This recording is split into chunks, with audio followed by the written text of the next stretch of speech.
seed, your Beverly Panthers, and the number 3 seed, Concord-Carlisle Patriots.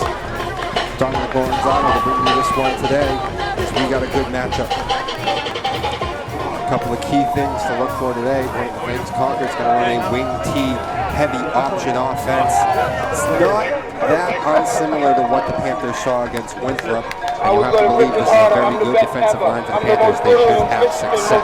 But there is something different when you face the option. You can have a very good D line that's played the run well all season. The option is a little bit different. Not just about penetration as a defensive line. It's a lot about discipline, assignment football. And you have to play discipline. You can't all just rush to the ball. Because if they get that hit and no one's there on the edge, no one is responsible for their assignment, and sometimes you can give up 6. So very different style of run game today that the Beverly defense is going to have to contend with. It's going to be all about discipline and sticking to your assignments. Welcome, ladies and gentlemen, to Concord-Carlisle High School's Memorial Field for today's So the Concord-Carlisle Patriots come in today with a record of 7-0. 4-3 Panthers of Beverly and the 7-0 Patriots 3-0 in the dual county league. Their head coach, Mike. The MIAA Concord-Carlisle Beverly High Schools like to remind fans and despite that 7-0 record, being in the dual county league, sometimes they don't face as good a competition as Beverly. The only team with a winning record that Concord has played was Wayland, who they defeated by just 1 point. So this Panthers team, you could say, actually might be the best team that they've played this season. It'll be a very different level of competition for this Patriots team to play today against the Panthers.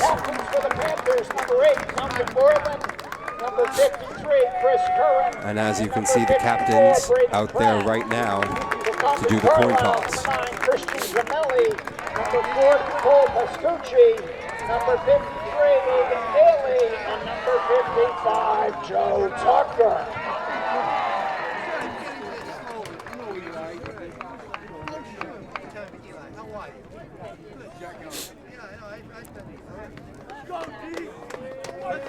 And Beverly wins the toss.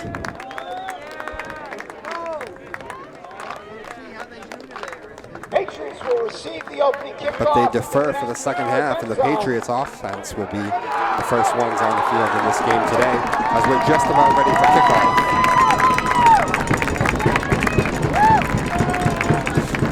So back to the other thing when it comes to level of competition. As we said, Wayland, the only team that Concord faced with an above 500 record. On the other hand, you have Beverly in what is a daunting NEC division. David and Ferrara to the sideline. When you have to go through the likes of teams like, I mean, not as much Gloucester this year, but traditionally a very good football program. But the number 1 overall seed is Danvers, obviously, as we know, in Beverly's conference.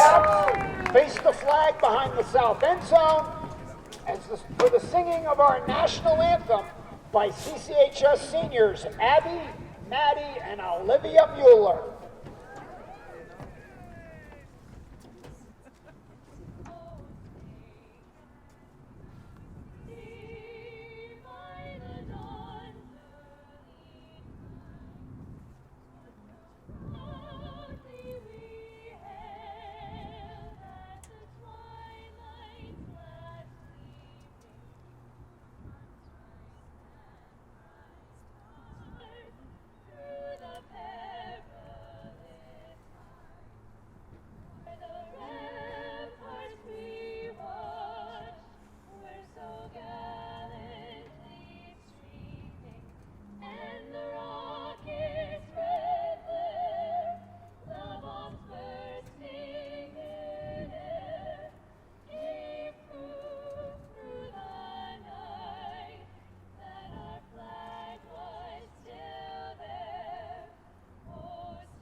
just about ready now for the playoff football to commence.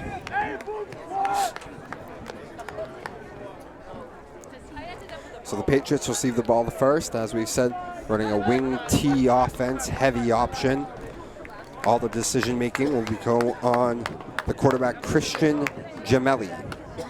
And they'll have a couple of different options, obviously, in their run game. The main guy, Tim Hayes, a big bruiser, also number 2, Jordan Corbett, and Eddie Jellin, another one.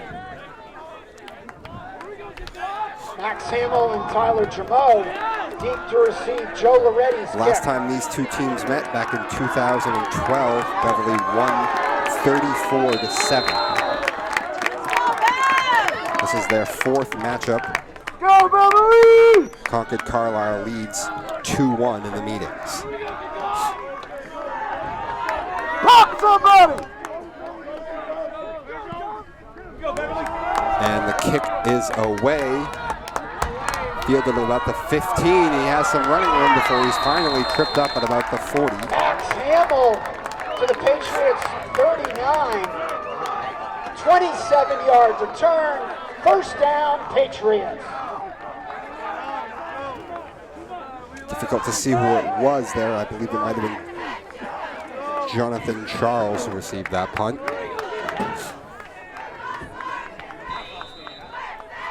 It's been a very good Beverly defense, plenty of seniors. The front line obviously led by Chris Curran and Brandon Pratt, and in the secondary, Duncan Moreland and Marge Malumba run around everywhere making plays. And as I talk about a wing T, they come out with 4 wide receivers, but Chris Gemelli will just keep this ball. Christian Gemelli came to the Patriots 43, 4-yard gain. So Gemelli on the keeper picks up about 4, and it'll be a 2nd and 6.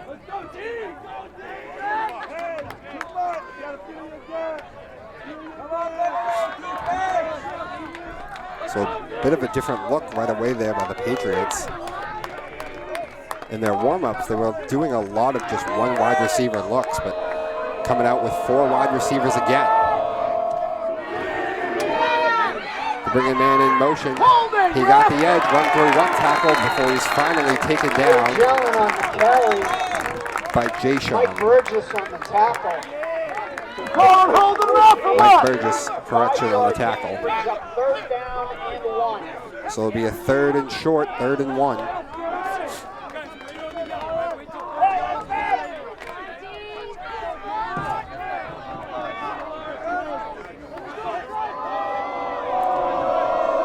Gemelli lined up, 3 wide receivers to the far side. He goes to pass, and a quick slant is complete. Bounces off 1 tackle, and it's a 1st down and more. First down, Patriots at the Panthers' 39-yard line. So a quick slant to Tyler Jamu brings it, gets them the 1st down, and a lot more as now they're in Beverly territory at the 39. Let's go, D! Gemelli with Jordan Corbett in the backfield. He gives it to Corbett. Corbett, a big bruiser of a back. He's a D lineman as well, but he's taken down after a very small gain. Gain of a 1 to the Panther 37. So just a 1-yard gain on the carry for Corbett. Come on, defense!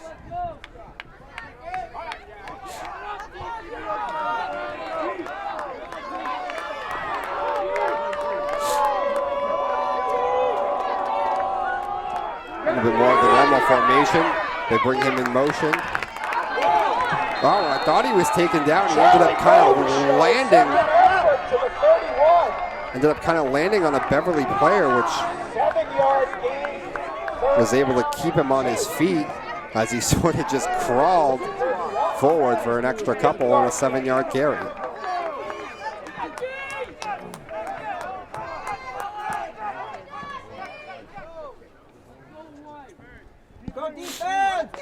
So that'll bring up another 3rd and short. They opted to throw for it last time. This time just 2 wide receivers on the same side of the field, the far side. Gemelli keeping this himself, trying to find some running room. He'll find none. I believe it was Brandon Pratt who originally got in there and sort of disrupted where the run was supposed to go before it was then cleaned up by the rest of the Beverly front. He actually gets dropped for a loss of it, and it's going to be 4th down and 3 now.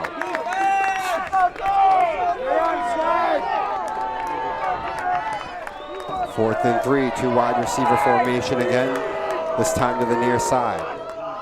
Gemelli fakes it, goes around the other way. He's going to have a first down and more across the 10, and he's finally tripped up at about the 9. To the 8-yard line. 26-yard gain and a Patriots first down. So on the 4th and short, looked like about a little read option, and Christian Gemelli had plenty of running room as he took it forward for a 26-yard run, and not only picks up the first down, gets them deep into the red zone in Beverly. And now the ball at the 9. 2 guys in the backfield. Looks like Corbett and Hayes. They give it to Hayes. He finds very little running room though. Tim Hayes gains 3 yards to the 5. Well, he ended up keeping those legs churning actually, and ended up picking up 3.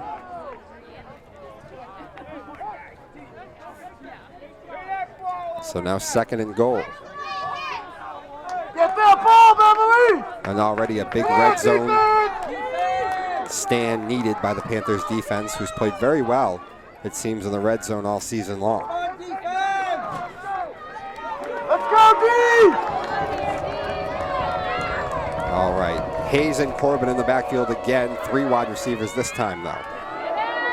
They give it to Hayes, who... Touchdown!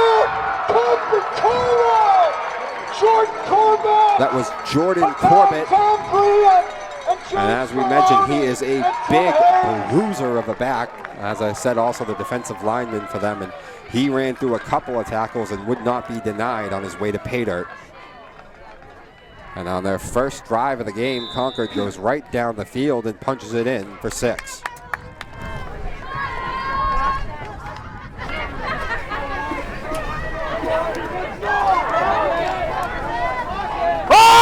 Defense! Looks like Christian Gemelli on the kicking duties too. And the kick is up and through.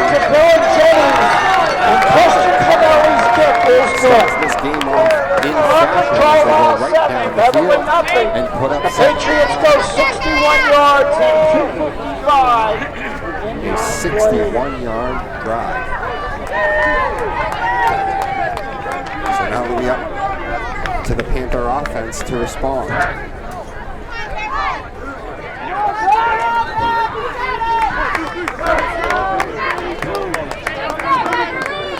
Go, Beverly, pop somebody!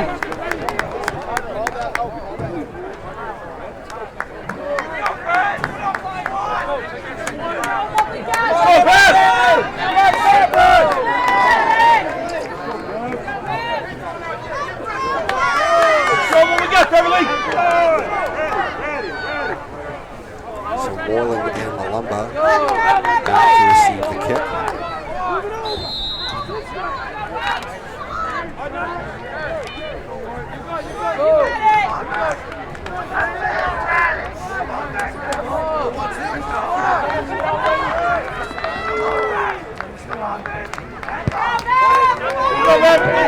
The short kick, it's fielded at about 25.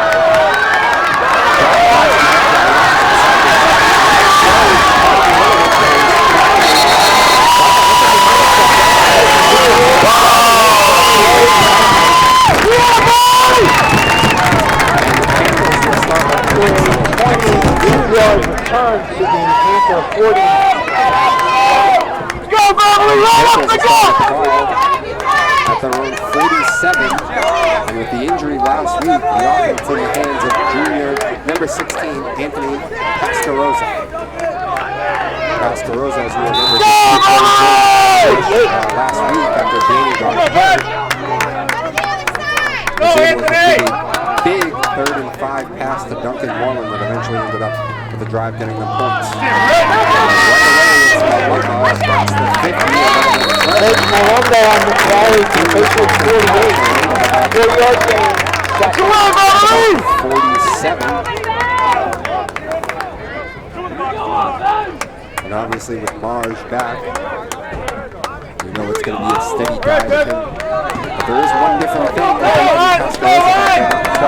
Go, around guy that really is. You might see actually a much more traditional style of offense, pound the football with Malumba and then short passing from Poplar from Pascarosa. Maybe a lot of crossing routes, a lot of slants. Coach Malumba on the carry again. Tim Hayes on the stop. That was Malumba again on the carry. Tim Hayes on the stop. 3 just across the 45-yard line. Brings up 3rd down and a short 3. So it'll be a 3rd and 3.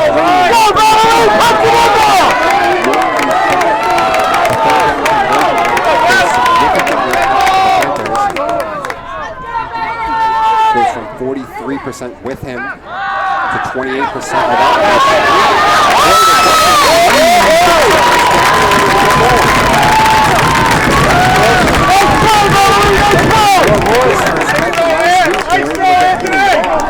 First down by Eddie Jellin. First down Panthers at the Patriots 39. Where you expect him to be, and right about, I think, where the Panthers want him to be, about 5, 6, 7 targets a game. Let's go, Beverly!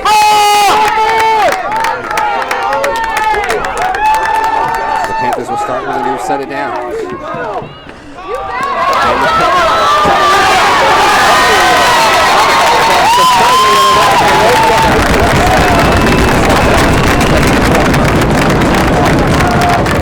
Pushed out of bounds at the Patriots 31-yard line.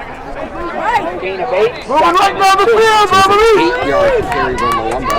He was pushed out at the 31, then they'll bring up a 2nd and 2. We got this, Beverly! And so far, the Beverly offense looks pretty good. Driving down the field.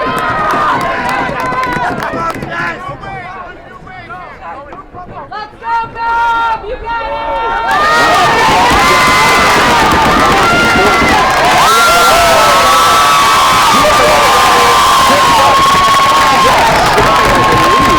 Malumba on the run to the Patriots 1-yard line.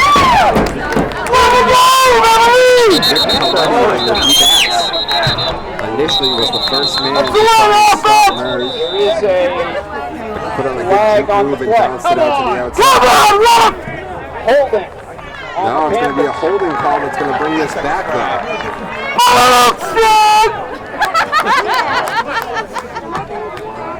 So the good run goes for naught, and from a 2nd and 2, now it's going to be a 2nd and 12.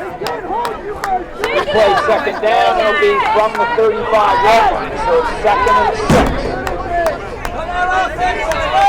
Run it again! Holding must have happened a little bit more downfield, so now it's 2nd and 6 from the 35. So not quite as many passes.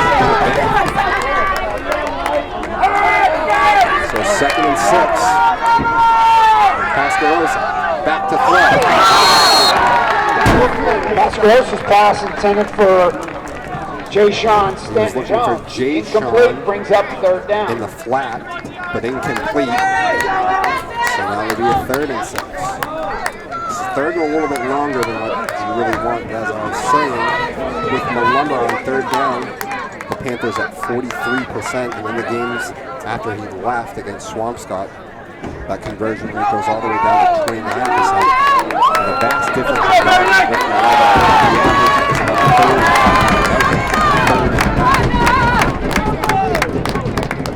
Definitely in 4-down territory here, so you could just hand it off to him and look to get it on 4th. That's what they do on a pitch call. They find running really well. Coach Malumba on the pitch. There is a flag on the play. And another flag on the field.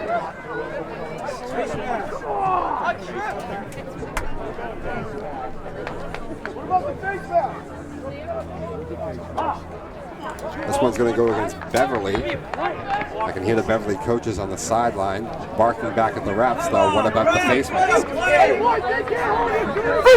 on the field! Come on now! Personal foul, chop block on the Panthers. So he'll get called for a shot block, and that's going to bring him way back. And the second penalty of this drive has derailed. 7-yard penalty. Let him play, ref! Why don't you just tackle him up? 3rd down and 21 from the 50. That'll be a 3rd and forever. UIPRF!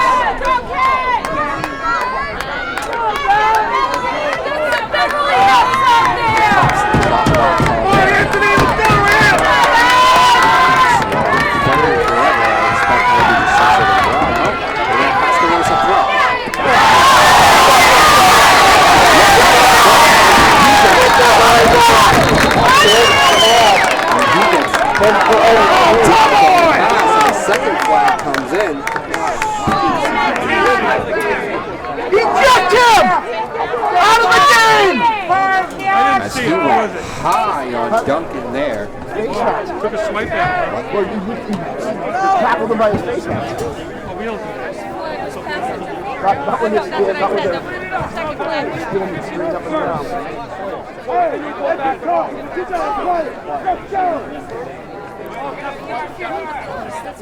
So now the refs will have to sort this mess out. I saw a second flag.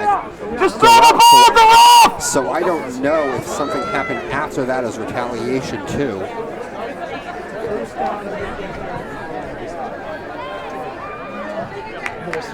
Personal foul, face mask on the Patriots. Sportsmanlike He's at the end of the conduct play. on the Panthers.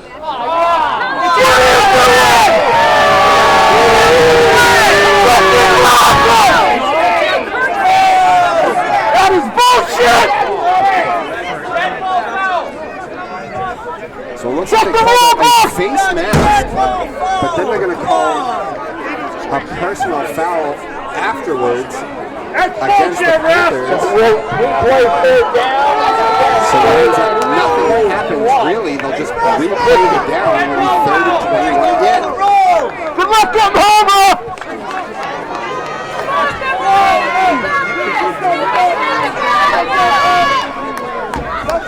With the fans, our game says to get a ball foul. It should be a 1st down. Since the play happened with the face mask and then but they're contesting that it should be 1st down. We got it anyway, Beverly. Let's go!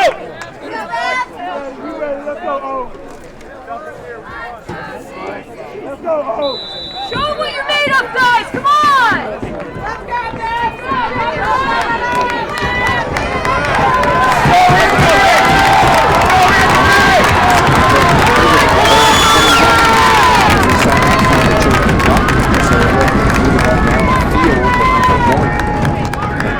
Back there again. But this time the pressure is in his face and just jumping off.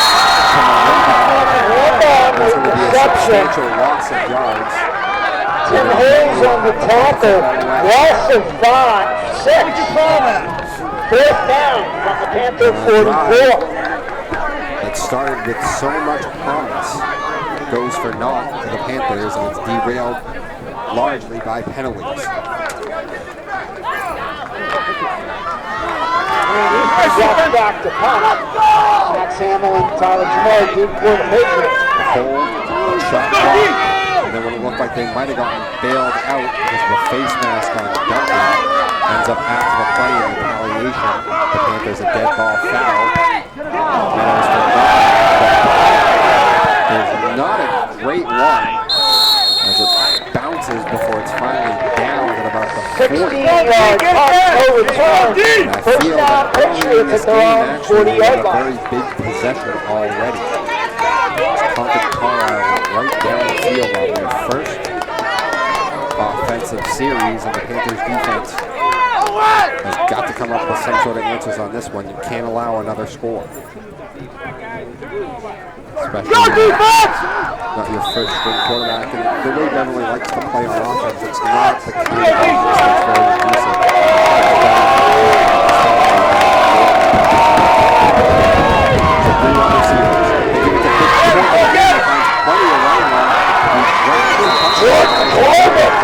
Across the 50, good for a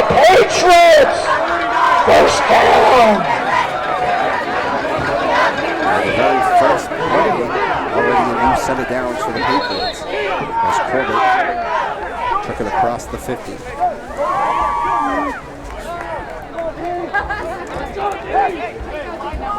Come on, defense!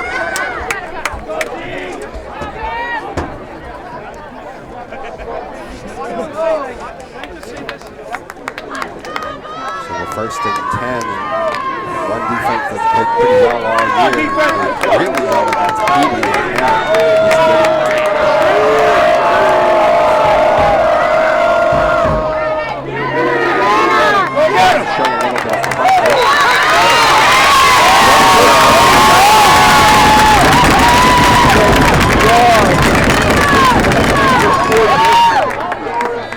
Second and 9. First down, ref. He's got it. Watch him. Big crap. Stop. Nice spot, Methuselah! I'll tell you. Why don't you just carry the ball for him, ref? Doing this game right now in the Beverly crowd, they are not happy with the officiating. I don't blame them on the spot.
Gain to the 32.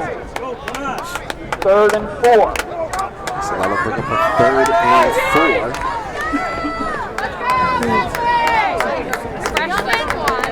And they chose to go up the middle with 2 lead blockers on the last 2. Showing the same formation again, but you wonder if maybe the pitch play is coming. Throws it up to Moore.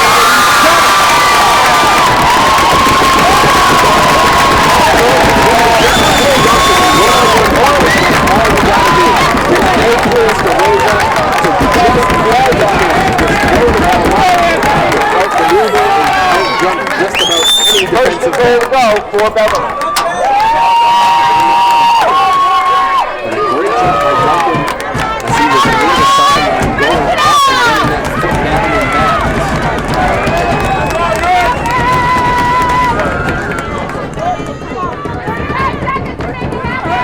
in bounds. Finding very little room. Malumba on the run. 1 yard gain to the 6. Gets about a yard and second and goal from the 6.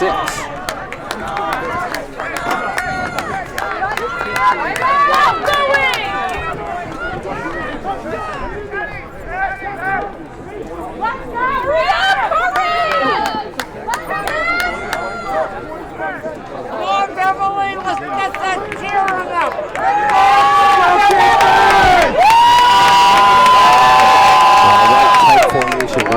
Out to the end of the first quarter, Concord-Carlisle 7, Beverly nothing. My apologies, actually that would be the end of the the first quarter. The score right now, Concord-Carlisle out in front 7-0. But the Panthers threatening with the ball at Concord 6 and a 2nd and goal.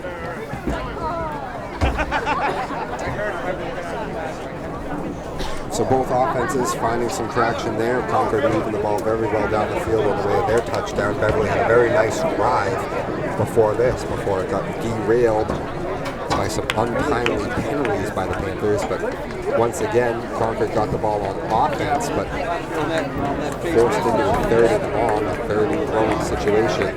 The ball was tipped up and picked off by Jayshon Jones. That gave Beverly excellent field position to start. And they've responded by continuing to move that ball down the field until, as I said, they have the ball now at the Patriots 6. A couple of and then a big time on a 3rd and 4. Morency decided, probably in 4-down territory anyway, I like the call, decided to roll the dice, go with a play action, and he got with the matchup he wanted. He got Duncan by himself one-on-one, and he just threw it up to him, and Duncan was able to come down with it all the way at about the 8.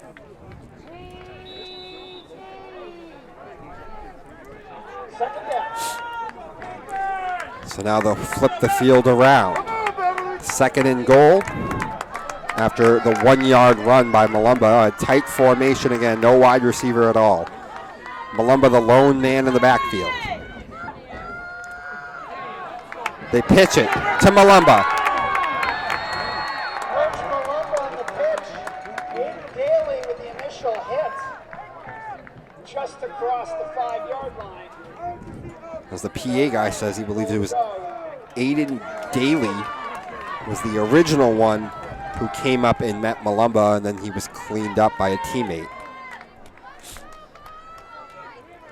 After just a 2-yard gain, and it's a 3rd down and 4 again. 4 yards till that goal line. Same formation again. Everyone in tight. Malumba up the middle, finding absolutely no running room. And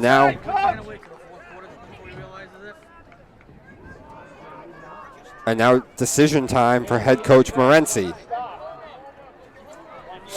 Joe Loretti is a very good kicker. I mean, he hit about a 30-plus yarder against Peabody, so you'd think that you feel like you should be very confident that he could kick this through, but just 3 yards to go till the end zone.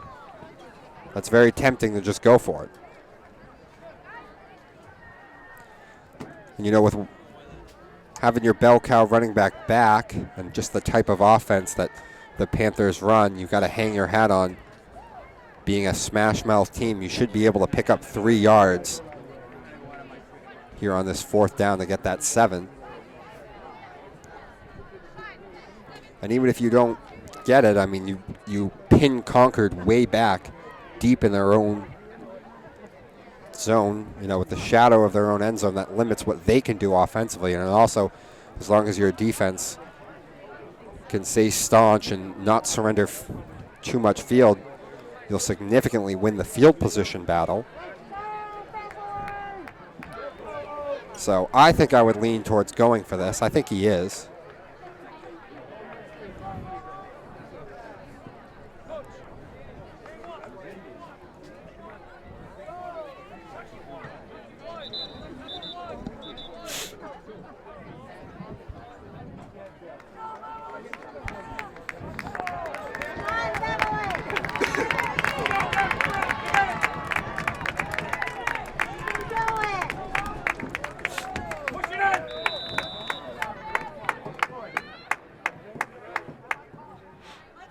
All right. Big play here early in this 2nd quarter. Morency opting to go for it. 3 wide receivers to the near side. 1 man in the backfield, and a timeout is called. Timeout, Concord-Carlisle. Yep. Concord will call the timeout now after they got the look at the formation. I think it wasn't quite the look that they were expecting. It certainly wasn't really the look I was expecting either. So I think the coach opted to just use a timeout because I don't think he liked the package that he had in there.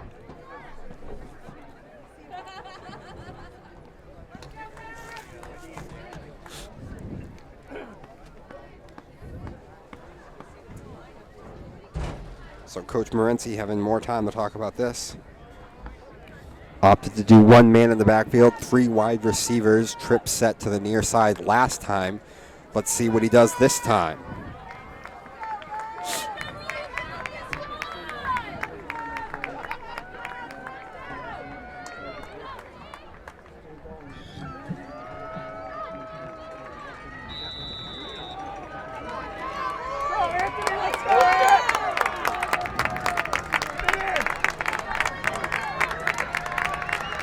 Looks like Jordan Irvine, and they pitch it to Jay-Sean, and that's going to be a disastrous play.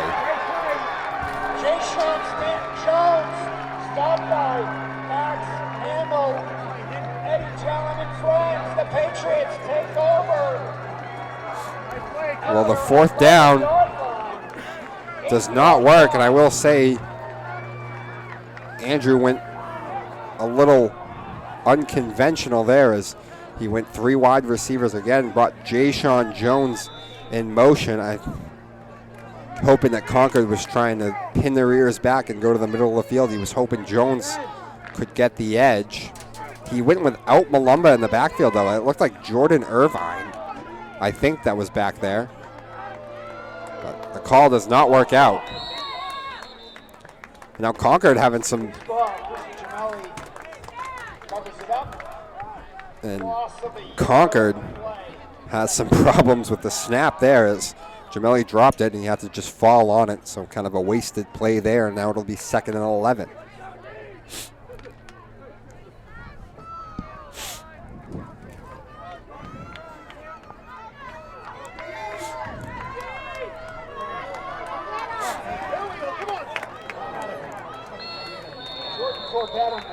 And that was Jordan Corbett on the carry and a penalty flag out there. That was Malumba on the tackle. Let's see what the penalty is. Holding call is declined by the Panthers. Brings up 3rd down from the Patriots 13-yard line. About a 4-yard gain. 3rd and 7. So 3rd and 7 now. Andrew Morency on a 3rd and 7 opts to decline the holding penalty. Again, a little bit of a different decision from coach as he has a lot of confidence in his defense that they can stop them on this 3rd down.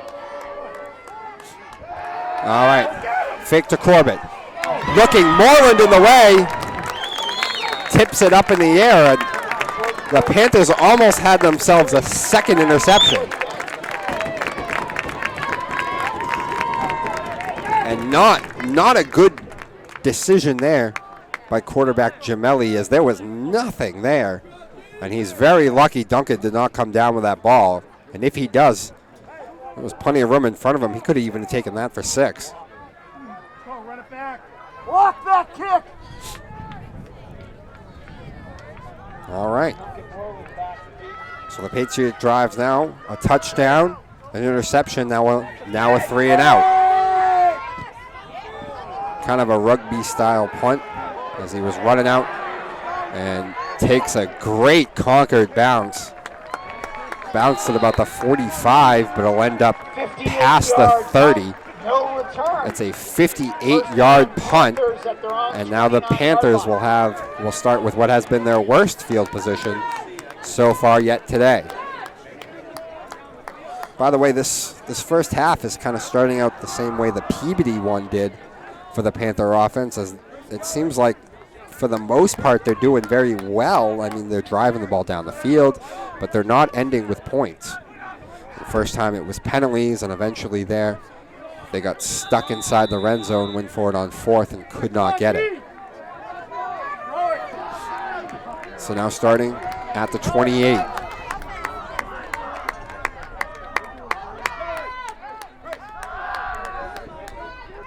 And they bootleg Pascarosa out. Dumps it off to Irvine, I believe. Pascarosa's pass is complete to Jordan Irvin. Jordan Irvin. Gain of about 3 to the 32. And that is a gain of 3, and it'll be 2nd and 7.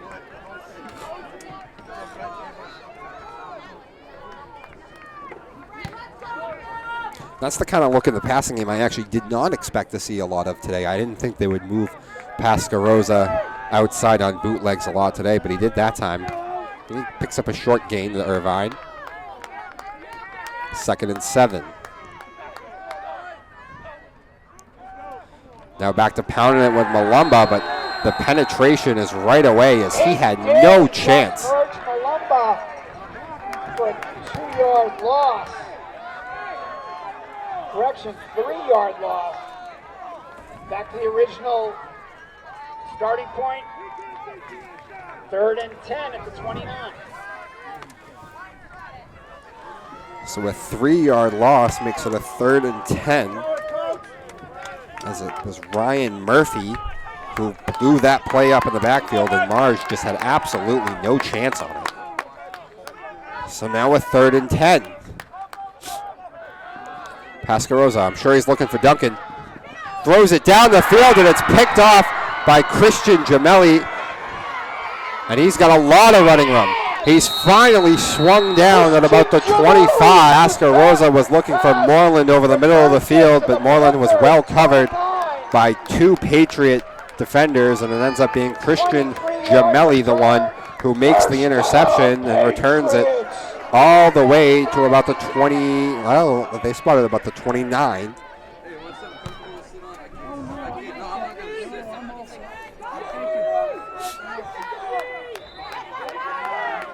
So a disastrous end of the drive for the Panthers, and great field position for the Patriots, already up 1 score. The wing T formation, sort of a triple option. They give it to Corbett, but he doesn't find much running room. Carry across the 26. 3-yard gain, we'll call it a short 7, 2nd down.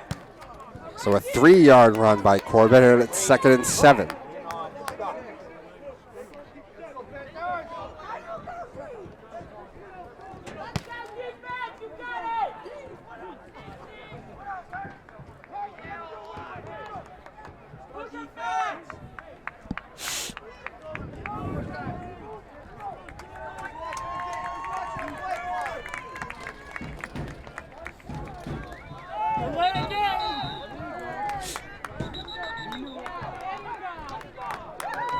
Timeout, Concord-Carlisle. And a timeout taken by the Patriots as they were in danger of having to delay a game there. So 2nd and 7 here. Panthers defense needs to come up with another stand right now as they're already down 7-0. You can't afford to have this deficit get any larger.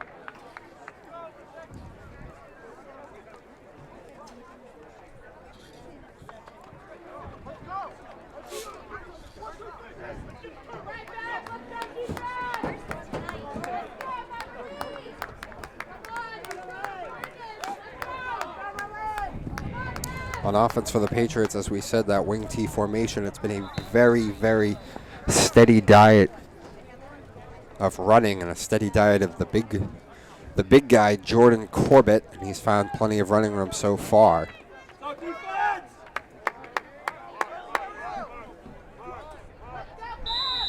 So far, they've bottled up Gemelli and Hayes, though.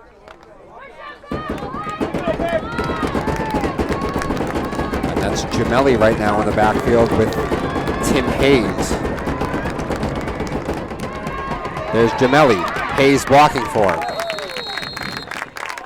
Doesn't find much, though. Gemelli on the carry to the 23-yard line. About a 3-yard gain. 3rd down and 4. Hold up, D! All right, so a 3-yard run by Gemelli, and it's 3rd and 4.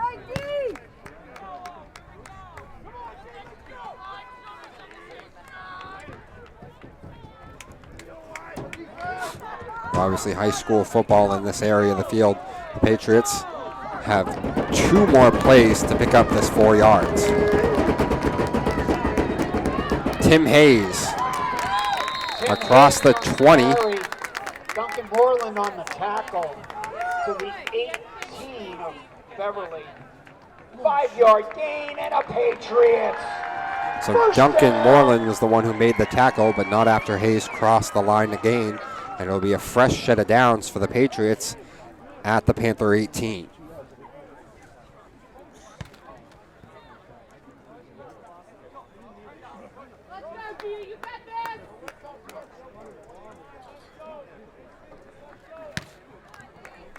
This looks like about under 6:30 to go now, still in the second quarter.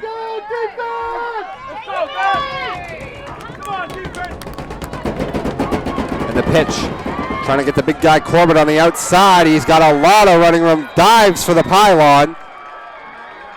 Jordan Corbett takes the pitch inside the 4. I'm going to say he was down, though, just short of that, but it's a 14-yard run as it gets the ball across the 5-yard line to about the 4. And now it'll be first and goal for the Patriots at the Beverly 4.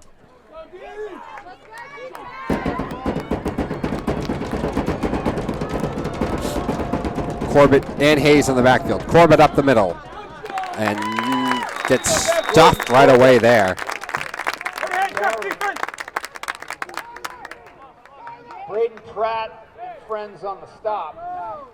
No gain, well, maybe half a yard on the carry. Second down. That was Braden Pratt who met Corbett pretty much at the line and brought him down there. So pretty much no gain on the play. Let's hold them, D! It'll be second and goal again from the 4. Let's go, D!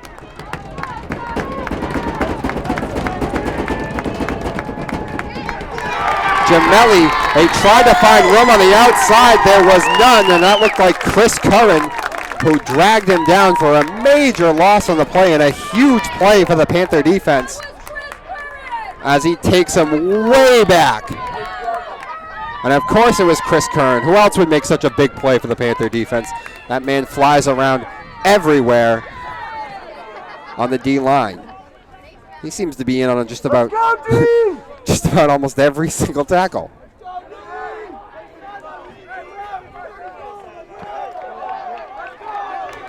And maybe with still plenty of plays to go, maybe an uncalled for call by the Patriots. You had so much success running the ball with Corbett up the middle that you would do that. And now from the shotgun, they run Corbett off tackle again. He doesn't find a lot of room though. 4th down and goal to go. Don't give them an inch, defense! My apologies, that one was Tim Hayes on the carry.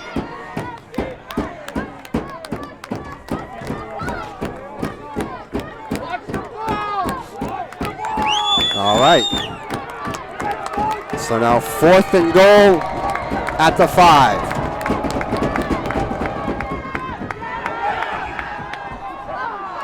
And with the play action pass completes to Tim Hayes, and it's a touchdown for the Patriots.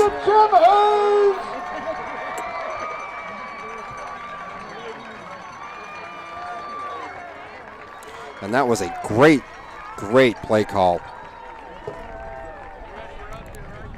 by the head coach, Matt Robichaud, for the Patriots as everyone geared up for the run still, and play action, rolled Gemelli out, and he had Tim Hayes wide open. Just floated the ball to him for a huge touchdown. And it looked like the Panthers got a piece of that kick, but it goes through anyway. And now it is a 14-0 lead for Concord-Carlisle. Patriots go 29 yards in 8 plays, taking 4:36. And now look, 3:32 left to go, and the Panthers now really in desperate need of some sort of answer. Down 2 possessions. And there was 8 plays, 29 yards for Concord on that touchdown drive.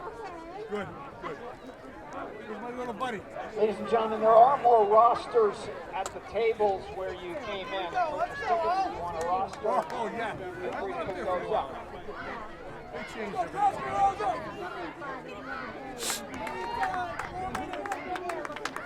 Oh, yeah. What are you doing, let's go. How you doing, all right? One by Moreland deep. Christian Gemelli to kick. Oh, Mikey Rhodes.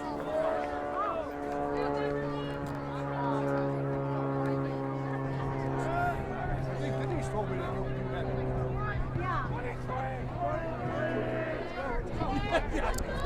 That ball is fielded by Duncan. Doesn't really find any room as he's brought down Moreland on the return. at the 29.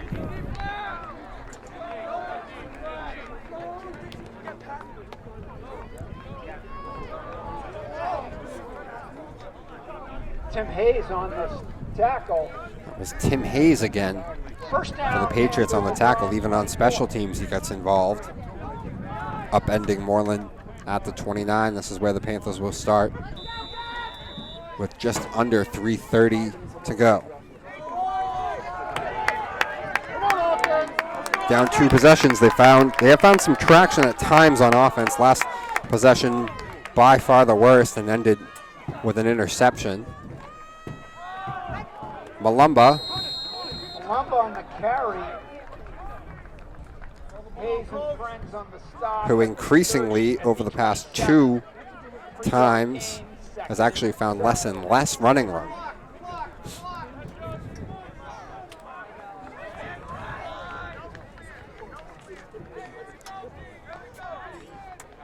And it looked like it might have been Jordan Irvin who came up a little bit limp there, and you see him still trying to shake it out a little bit. 2nd and 7 now. The give to Malumba again, but again, In on the carry, out to the 29-yard line. but again, not a lot of running room. 3rd and 5.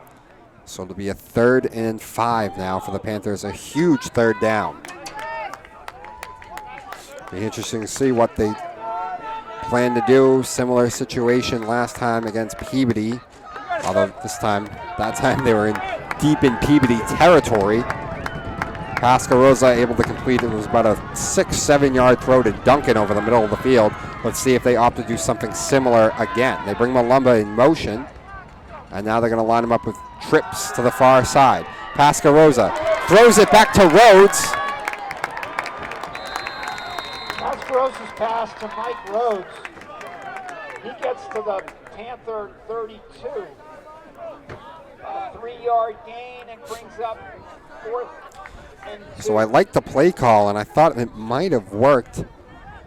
Although I don't know, maybe Pascarosa needed to let the blocks go out there a little bit longer, but Rhodes was able to go forward for just a 3-yard gain, and now it's a 4th and 2. And the Panthers will have to punt away again. Easton drops the kick. Sorry, Lewis Lopez drops back for Panthers.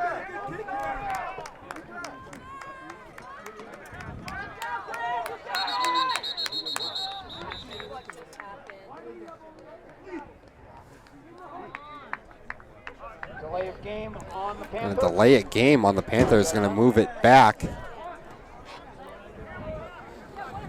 Not a good penalty to have right now. As if you give them good enough field position, they're going to have some time on this clock to maybe put more points on the board.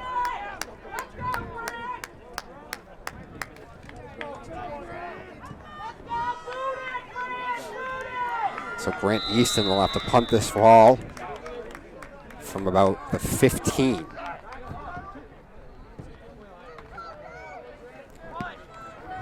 Easton back to punt. And it hit somebody, but I think it hit Duncan. I don't think it hit a Concord player. It did. It did hit Duncan, so now Concord will start the ball. So it kind of actually ends up, it was dangerous because it could have hit a Concord player, but it ends up actually kind of being a break a little bit for Concord because it hits Duncan and then bounces forward. So they're actually going to start with the ball in Beverly territory already at about the 48.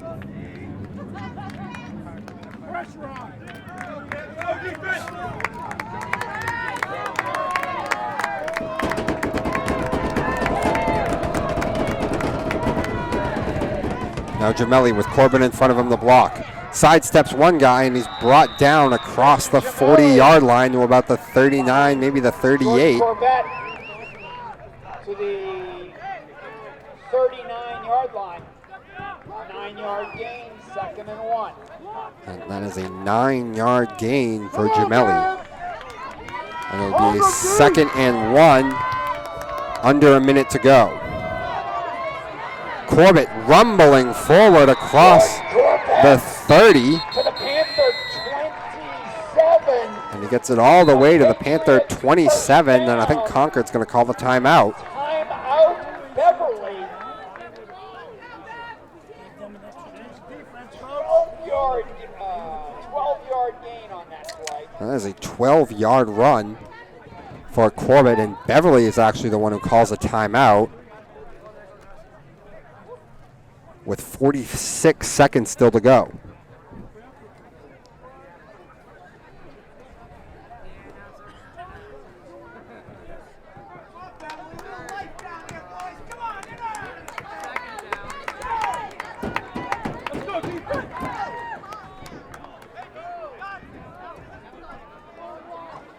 So Concord finds themselves in an interesting position now, as it looked like they were playing it safe, maybe not trying too aggressively to play for some more points before the half, but a couple of big runs now could change things, because now at the Beverly 27, about the Beverly 27, with 46 seconds to go, you got plenty of time now to take some shots at the end zone.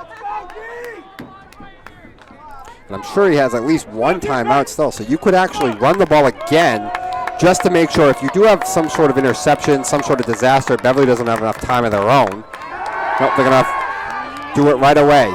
Gemelli rolls one way, throws it back another way. And I don't even know if it's called a completion, and a flag is thrown. Gemelli's pass is complete to Tim Hayes. There's yardage lost on the play, but there is a flag.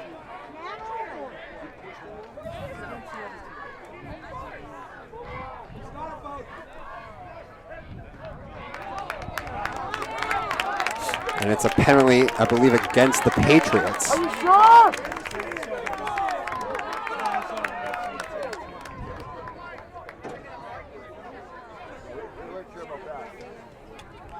And they're continuing to try and talk this one out. I don't know what happened exactly.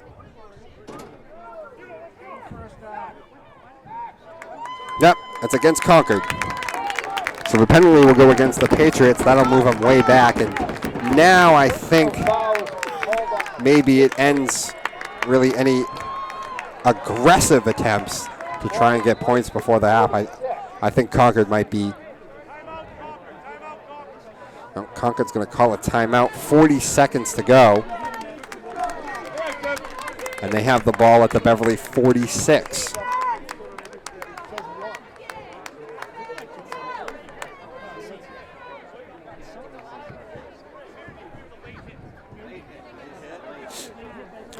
There was a late hit, I'm hearing, was the call, and pushes them, as I said, way back, as now they're at the Beverly 46.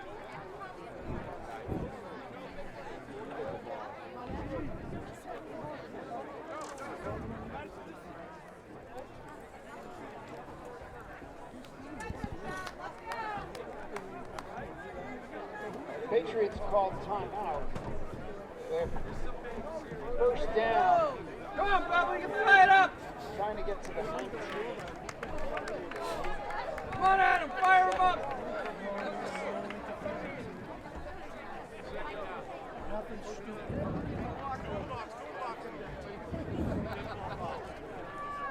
All right, 40 seconds to go here in the first half. Patriots the ball at the Beverly 46.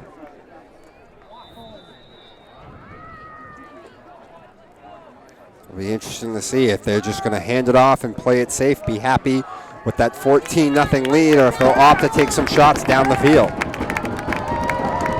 The lead defenders are going to have to play smart in the secondary. Don't let anyone behind you. They give it to Corbett. Corbett rumbles forward for a few, maybe about a 4-yard, 5-yard carry. That was Malumba and Loretti on the tackle, and now the clock continuing to tick down. Gemelli is going to huck this one deep. He's got a man open.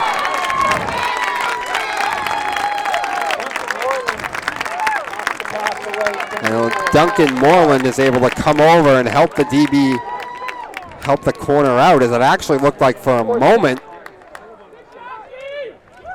that the wide receiver, Tyler Jameau, had actually gotten by his man. But eventually, the ball hung up just a little bit too long, and Duncan was able to get over there and help out. But that was closer than I'm sure the Beverly crowd here would like, and closer than Andrew Morency would like, head coach Morency.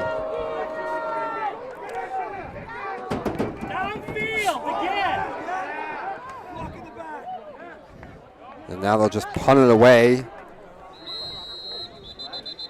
30-yard punt, no return. First down, Panthers at the 11, but there's another flag on the field, though.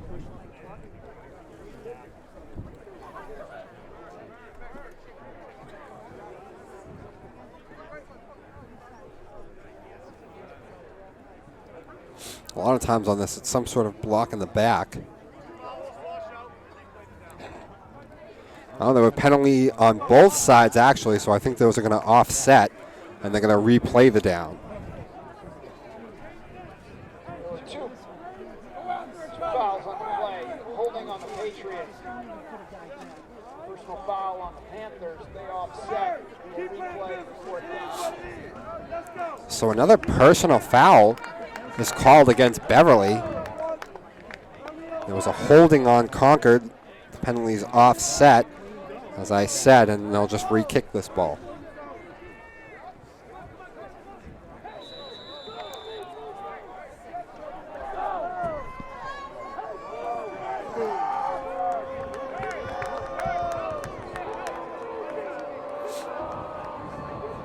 So now with 3 seconds, they're just going to chuck one to the end zone again. Gemelli winds up and throws to absolutely nobody.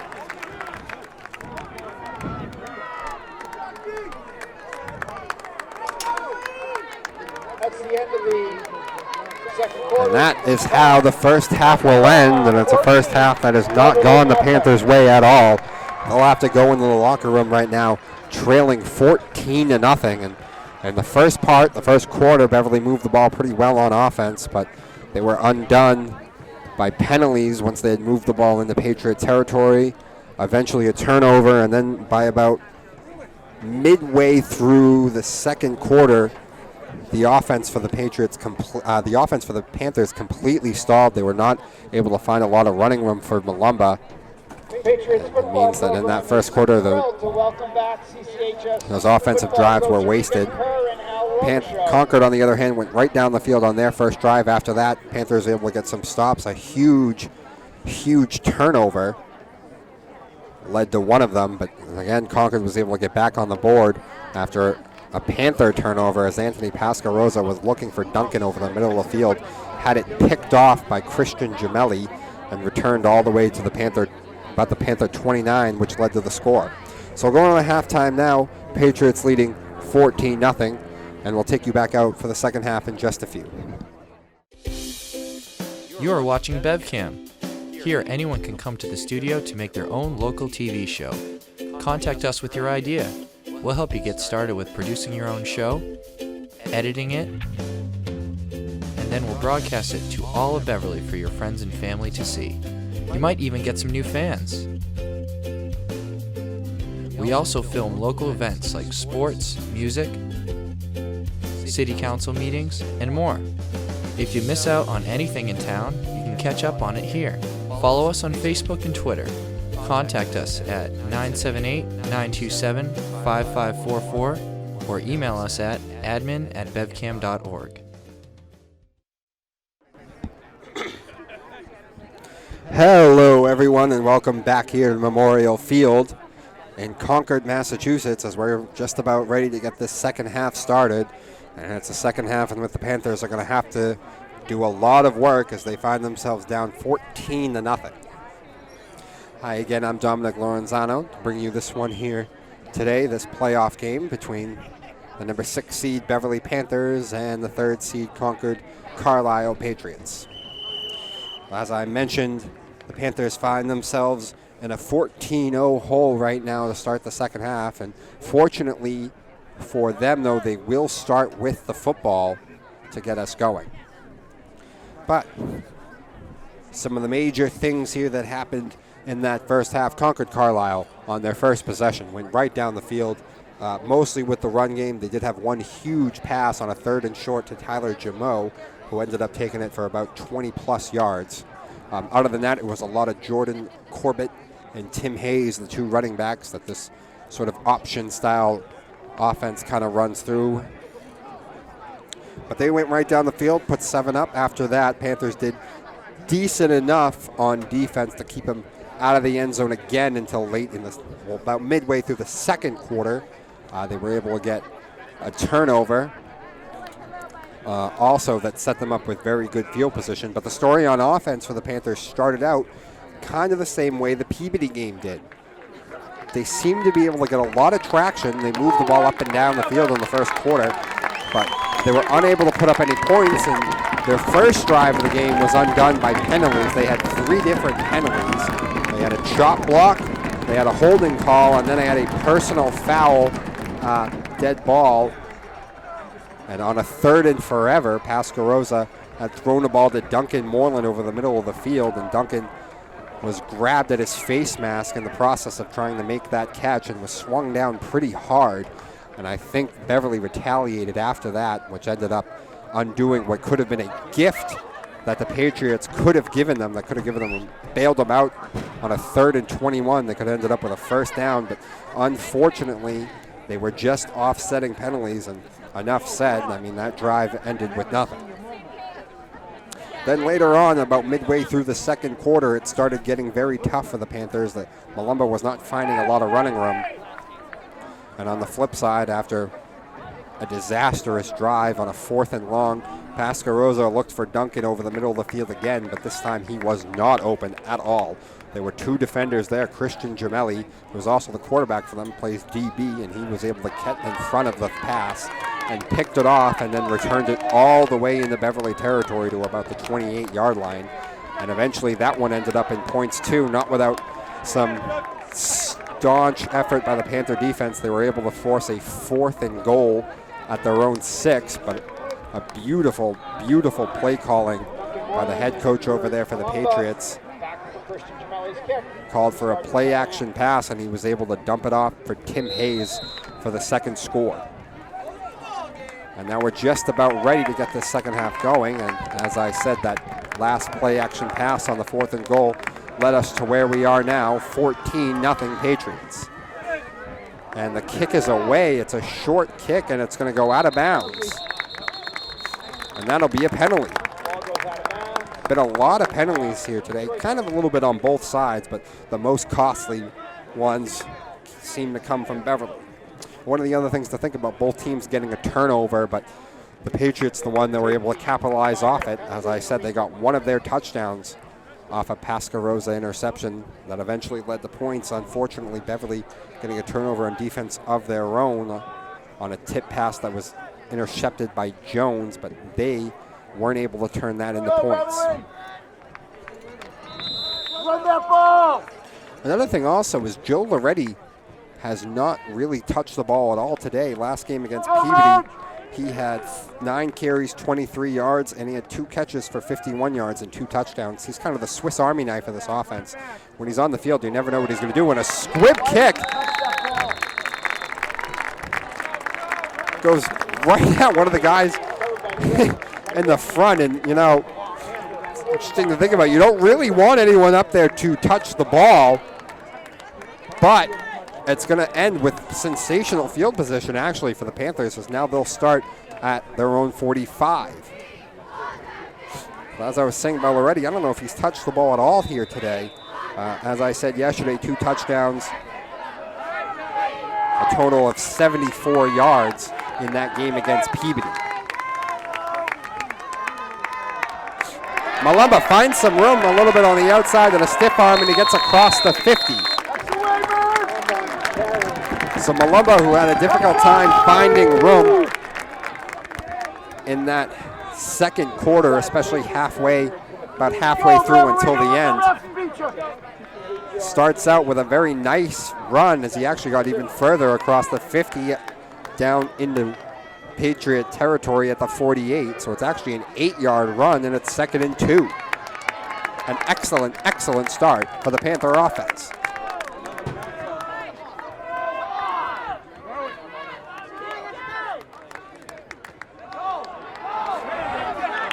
Malumba finding more room on the outside. A first down and a lot more as he's brought down at about the 41. So back-to-back very nice runs for Malumba. Have opened things up. And now that you've established again the running game with Malumba, that pounding style, this could be setting up an opportunity to bring Jay-Sean around on a sweep, or maybe to bring Loretti around on a play action and then a little screen. They're going to give it to Malumba again, finding a little bit, not as much room that time. He gets across the 40 down to about the 39, maybe the 38.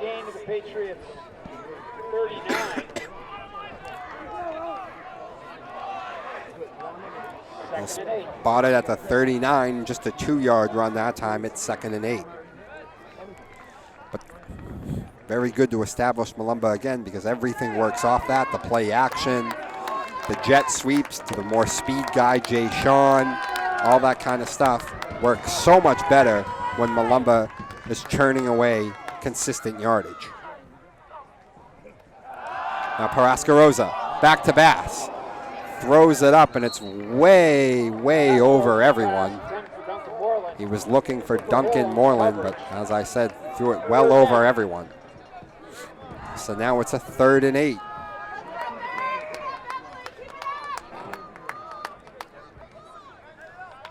And down 2 possessions in Patriot territory. Got to assume that it's 4 down territory, so I would not be surprised to see them give this ball to Malumba and just play for 4th down as well. Maybe he can churn out 4 or 5 yards, and then you're faced with a 4th and short. That's exactly what they're going to do, but it's a disaster. As Aiden Daly, we've said his times a few times today, completely busts the play in the backfield. 4th down at the Patriots 43.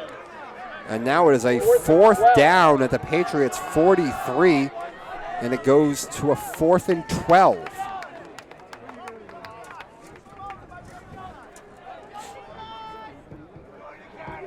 So now there's no doubt really what you have to do. You're going to have to drop back and throw this football, and you know the most likely target is Duncan. He did catch one very long pass today, although I highly doubt they'll leave him. Oh my goodness!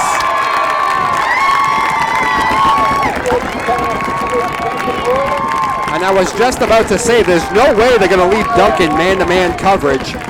And by the way, the safety, Max Hamill, was trying to get over there to give the corner help, but he wasn't over there fast enough. A simple little curl route from Duncan Moreland, caught the ball shy of the 1st down, and then churned it upfield for a 1st down. A huge, huge play for the Panthers.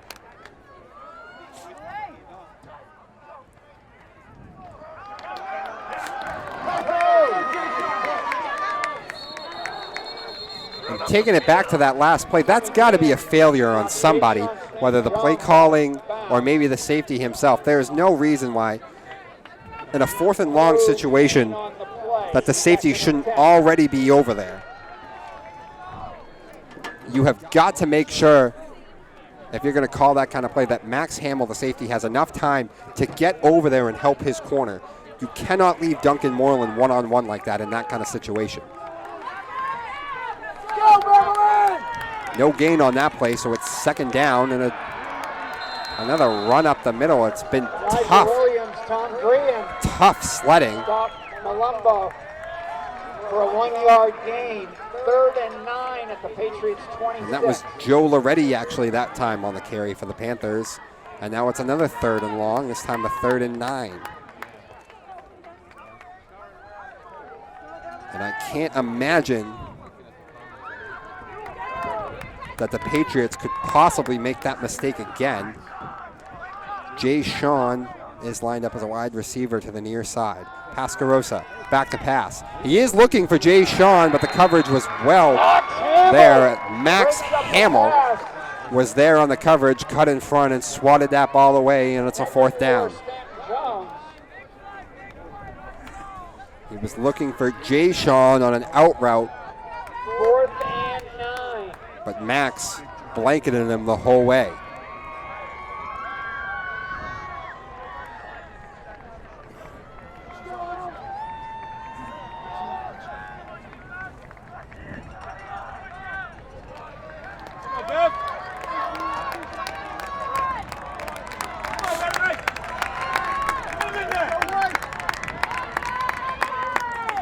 All right, already converted 1 4th and long, gonna have to do it again. Pascarosa, back to pass, little wheel route, trying to go over the middle of the field, plenty of traffic, and it's incomplete. Ian Ladd breaks up the pass intended for Moreland, and the Patriots take over on downs. He was looking for Duncan over the middle of the field. I thought he might have had a wide receiver actually open outside the numbers on the far side, and I couldn't get the number, but someone was running a wheel route, and I thought actually had it. But he went over to the crossing route looking for Duncan, but there were bodies everywhere that time. That was kind of just a prayer, and it was a prayer that was not answered. And now the Patriots will start with the ball. After a turnover and downs, they're going up the middle with Corbett. Jordan Corbett to the 30. Corbett takes it to the 30. 4-yard gain, 2nd and It's a 7. 4-yard gain. It'll be 2nd and 6. And starting to get into a mindset now, just as a Beverly fan, a stop by the Panther defense might not even be enough. At some point, the defense might have to come up with a big play, a turnover, or something to get Beverly back in the game.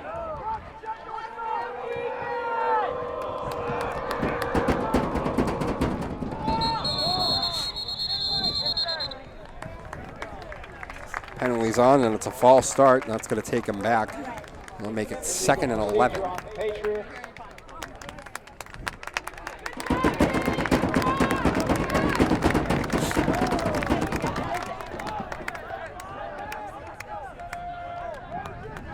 Second and 11 from the 25.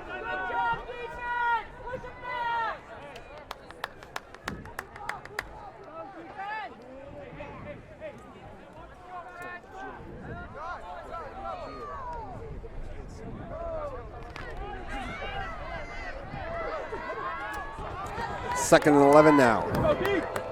Traditional wing T formation, just one wide receiver. And they go to Corbett up the middle, and he takes it Corbett on the carry. back to about the 30 again. 4-yard gain. 3rd down and 7. So it's now a 3rd and 7 for Concord.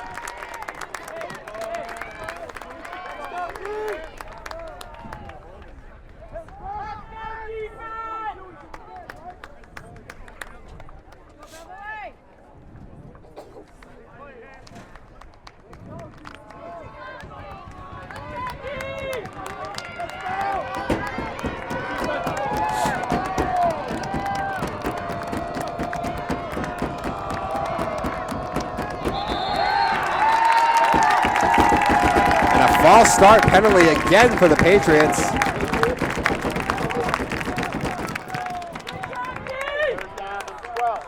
Now they get a 3rd and 12.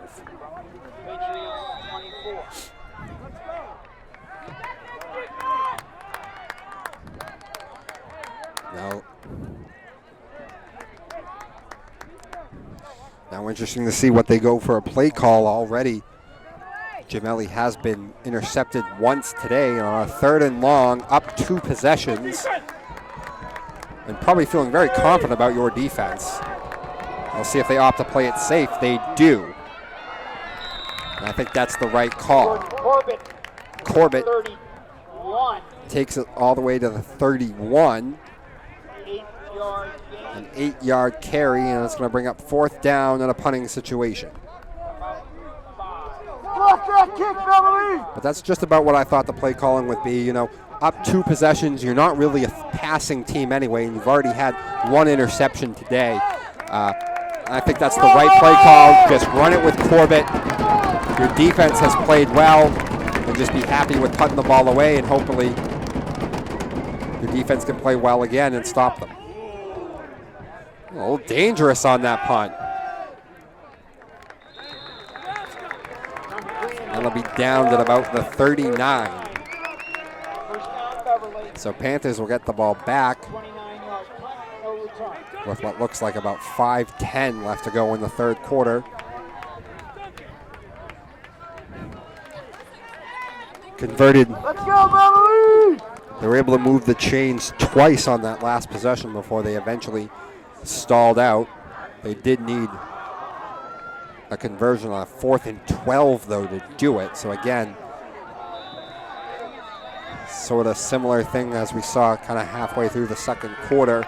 Things starting to get a little clunky and a little difficult for the Panthers on offense. Tight formation, no wide receivers, everyone in. Malumba the lone man in the backfield. And it's a fake. Looking for Mike Rhodes, and he had it and couldn't bring it in. Oh. And what a great play call, dialed up so well. And it's disappointing to have it not work out. It was difficult to tell. I don't know if the DB actually got a hand in on that. I don't think he did. I think Rhodes just could not quite corral it.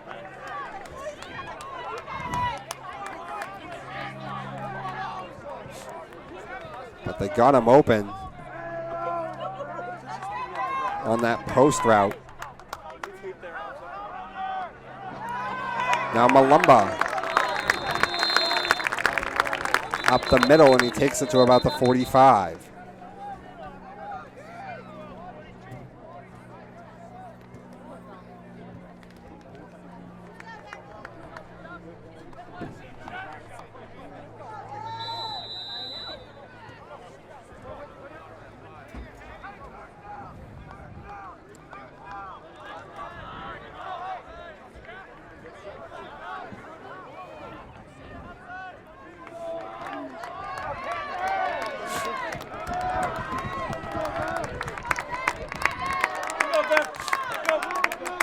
So 3rd and 4. Toss to Malumba, but he can't handle the toss. Drops it. And a disaster on the 3rd down play. And that's going to bring out the punting unit. Malumba, carry Eddie Jellin. Stop. It was Eddie Jellin 4th down. who eventually made the tackle after Malumba had to go down and recover his own fumble. So another drive goes by the wayside for the Panthers, and that one feels particularly painful, as especially on that 1st down play, they had Rhodes open, he could not quite bring it in, and then on the toss to Malumba, it looked like he had some room, but he just dropped the toss. So now the punt is away, and it's going to take a great Patriots bounce, and it bounced at about the 38 and then kicked back. 1st down, Patriots. The Patriots are going to start with the ball at about the 44.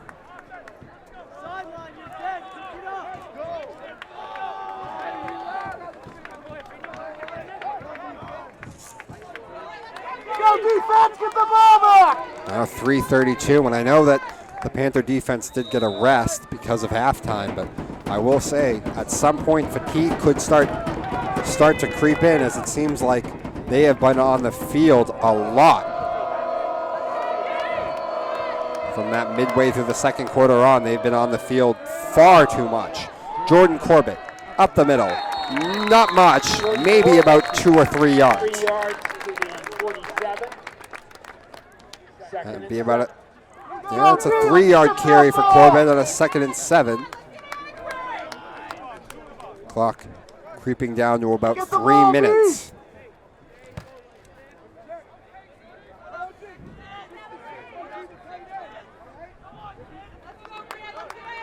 Go defense, get your helmet on the ball! We go deep!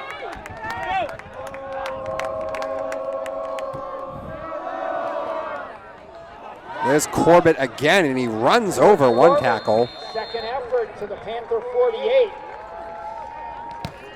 And he gets it across the 50 into Panther territory at the 48. 3rd down and 2. So a 5-yard carry for Corbett, and it brings up a 3rd and 2.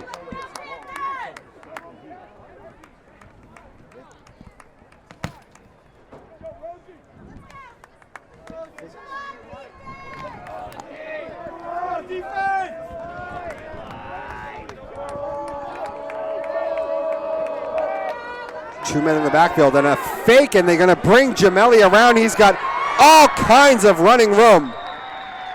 Christian Jamelli to the Panther 26. That's the second time With the that they've stop. been able to fake a handoff with Jamelli. Actually, the first time was just a read option, but that one I think was a pure fake the whole way. Fake it one way and then have Jamelli boot around the opposite way. And that was, again, a wonderful play call. And he had all day, all kinds of field in front of him, and picked up way more than a first down as he got it across the 30. Down to about the Panther 26.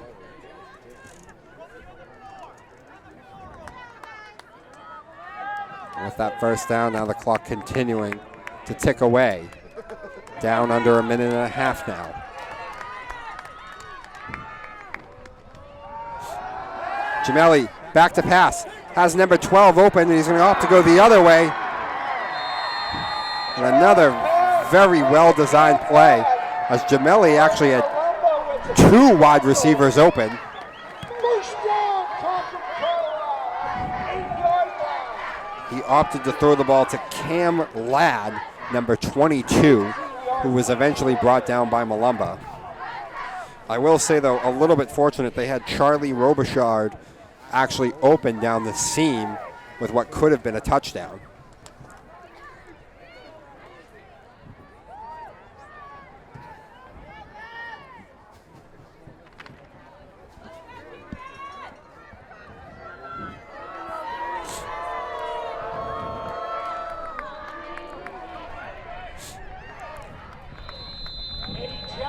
And then a handoff to Eddie Jellin up the middle.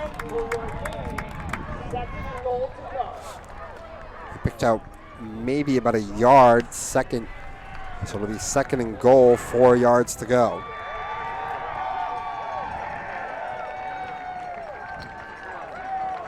Last time in this situation, the Panthers fought all they could. They were able to get it to a 4th down, a 4th and 4. But on a play action, the Patriots were able to punch it in.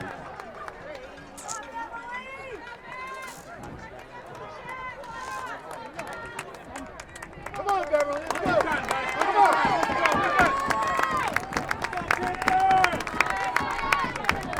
And that will be the end of the 3rd quarter right now, in a 3rd quarter that really hasn't gone much better for the Panthers than the 2nd quarter did. And it ends with the Patriots at the Panther 4 and looking to tack on. And they could tack on what really would be the dagger, a 3-score game in the 4th quarter.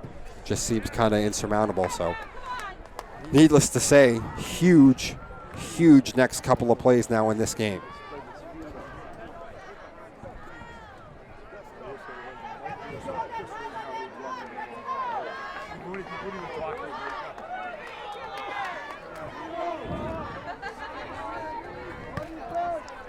Again, it was that third quarter, a very difficult traction again for the Panther offense. They did have one little drive. They were able to move the chains twice, but in one of them, they actually were faced with a 4th and 12.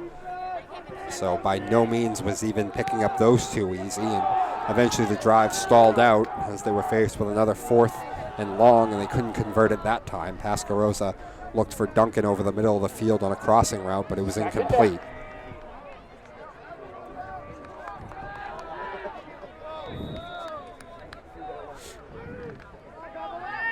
So now switching end zones. Fourth quarter starts with the Patriots with the ball at the Panther. 4 yards to go on a 2nd and goal. Corbett, he's tripped up in the backfield. He might have got back to the line of scrimmage, maybe. 2-yard gain, 3rd down and 2. Well, he actually was able to get it across the line of scrimmage and picked up 2. So 3rd and 2 now.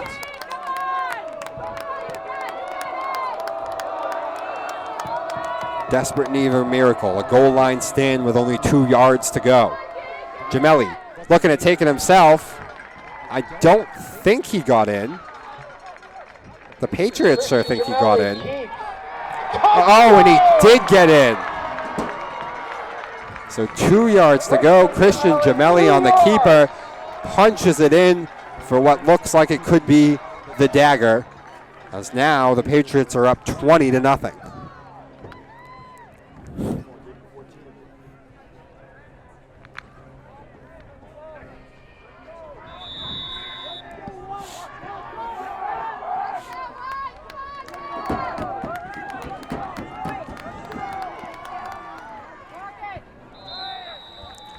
And the kick is up and good. Gemelli's kick is good. The Patriots go 56 yards in 7 plays. So a 7-play, 56-yard drive by Concord-Carlisle to completely let the air out of this Beverly sideline and this part of the stadium, the Beverly crowd.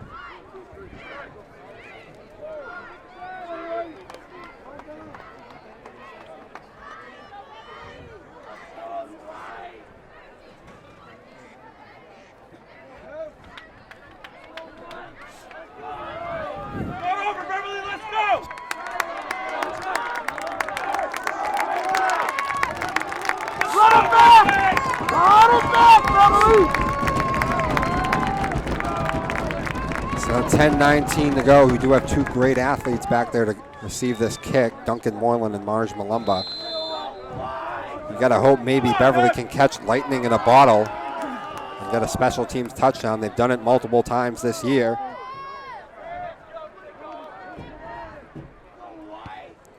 But Patriots not really wanting to see that opportunity, but it does go to Jay Sean. He finds some running room across the 50 down to about the 42. So they squibbed it.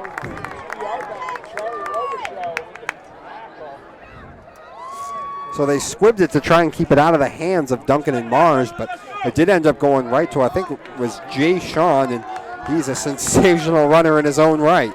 And he was able to surge forward and bring it to the 42, to the Patriot 42, and another drive for the Panthers now. Go, Beverly! That not only need to score, but they need to score quickly.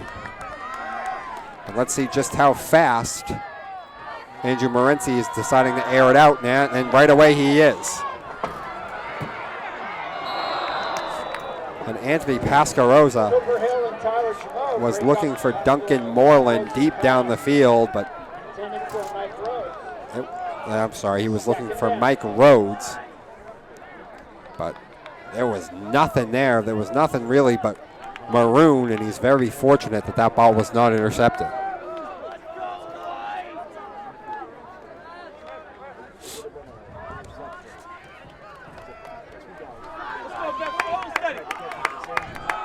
I understand taking a shot right away, but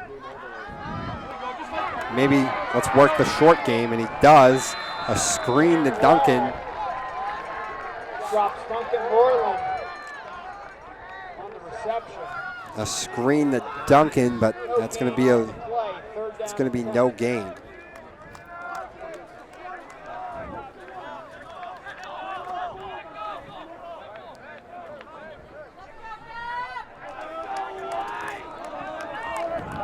So now 3rd and 10. You got 2 plays to get these 10 yards. So actually a run not really out of the realm of possibility.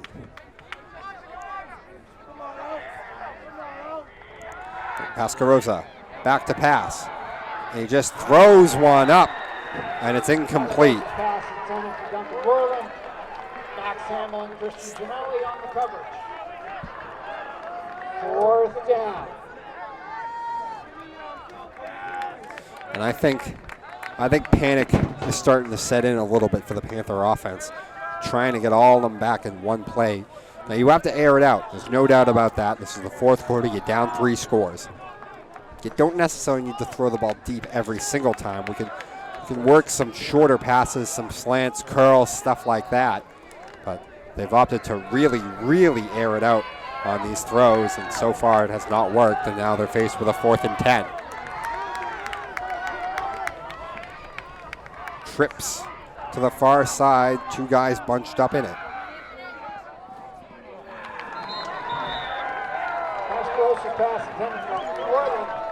And the pass intended for Moreland, and I don't know what happened on that one. I don't know, maybe it could have been tipped or maybe some sort of miscommunication, but that was well behind Moreland. And the Panthers go 3 and out. Actually, the Panthers go 4 and out.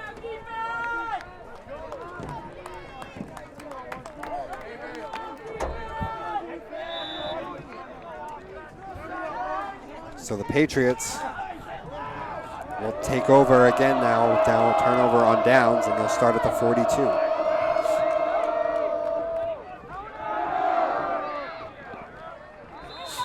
Cam Ladd on the carry. Hand off to Cam Ladd. Somebody's helmet came off.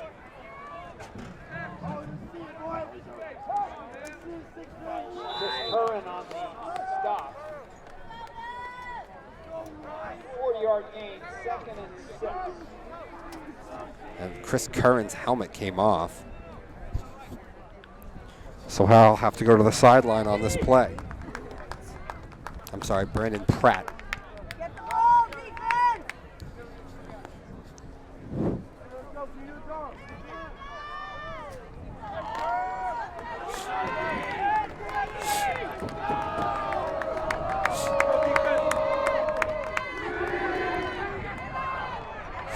And now they're swinging around on a sweep Eddie Jellin across to the Eddie 50. Jellin, who gets it across the 50. That was Chris Curran again on the tackle, but not before Jellin went for a nice scamper there. 5-yard, 6-yard gain on the play. About a 6-yard gain. And a long one. About a 6-yard carry for Jellin, and it's going to bring up a 3rd and 1. Clock now ticking. Under 9 minutes to go.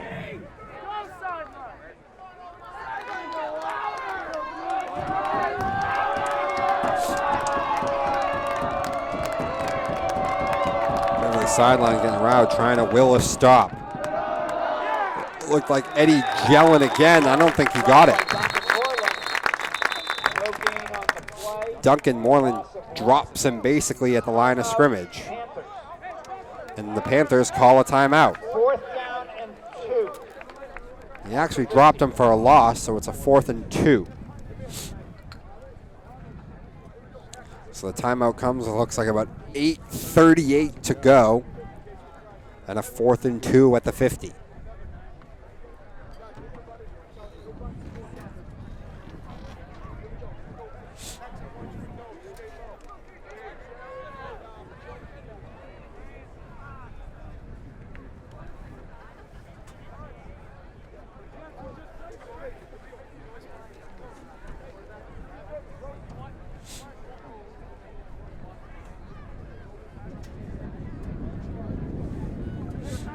So 4th and 2 at the 50, and you would assume they'd punt this ball away.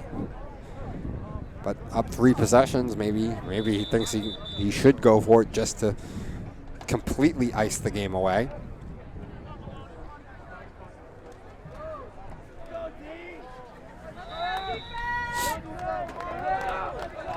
But the quarterback,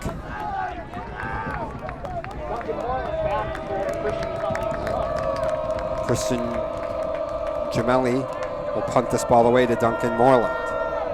I'm going to assume he's going to try and keep it out of Duncan's hands, though. And Duncan's just going to let it bounce and roll, and it'll be down to the 10. Brennan downs the ball, 40-yard punt, no return, first down Panthers. No return, and it looks like about 8:21 to go. The Panthers with the ball back on offense, but deep in their own territory. Turned the ball over on downs last time, didn't even pick up a first down. And they aired it out the whole time, but they were 0 for 4. Well, actually, no, the screen to Duncan went for not much, so they were 1 for 4 on their passing attempts. It'll probably be a lot more of the same here.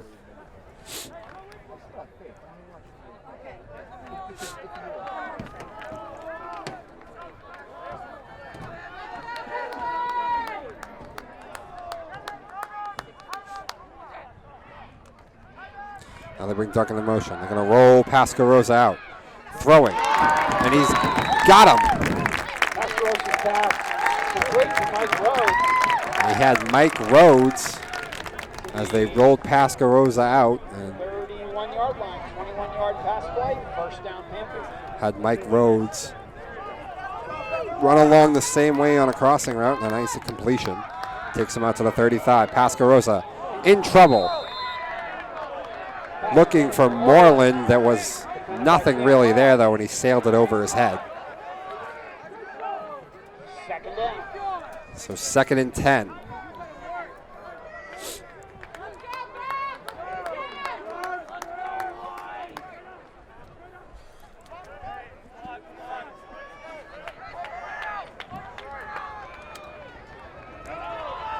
Trips to the near side. Rhodes, Stanton, and Moreland. And he looked for Duncan, but it was too high, and it's picked off.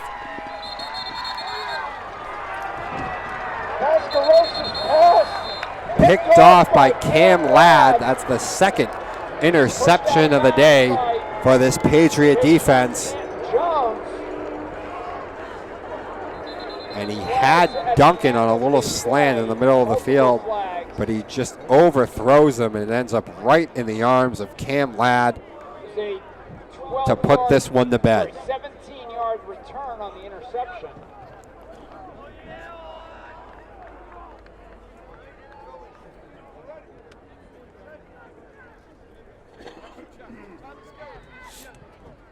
Sort of the things thinking about, as I'm thinking about as this game kind of gets out of control is, you know, when they went down 14-0, you got to think this is not the type of offense that is really built to be able to play from behind, and especially not by 2 possessions.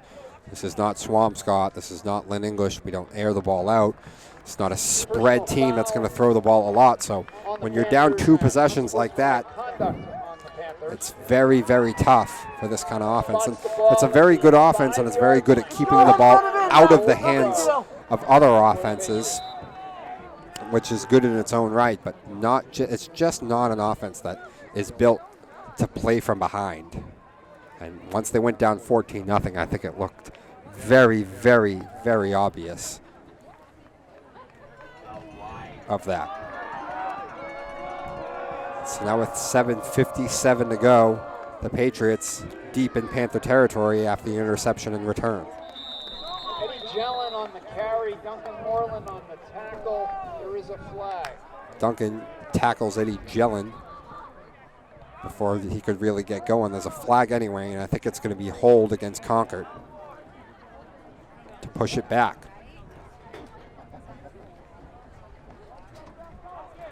So one of the stories of this game, obviously, as I mentioned, not good playing from behind this type of offense, but the other story of this game, I think, has got to be just penalties. penalties and missed opportunities for the Panthers. They moved the ball pretty well in the first quarter, but were unable to put up any points, especially their first drive. They had 3 huge penalties, a hold, a chop block, and then some sort of dead ball personal foul after what looked like they could have been bailed out on a 3rd and long situation when a Concord defender had grabbed Duncan Moreland's face mask in coverage. And then from about midway from the second quarter on, the Concord defense really just shut the door on the Panther offense. Tim Hayes took a 12 or so, 4-yard gain. 2nd and goal to go.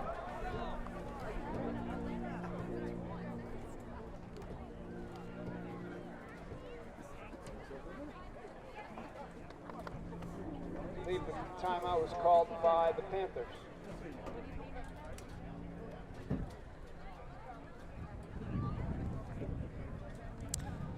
So the Panthers called that timeout with 7:24 to go and a 2nd and 13.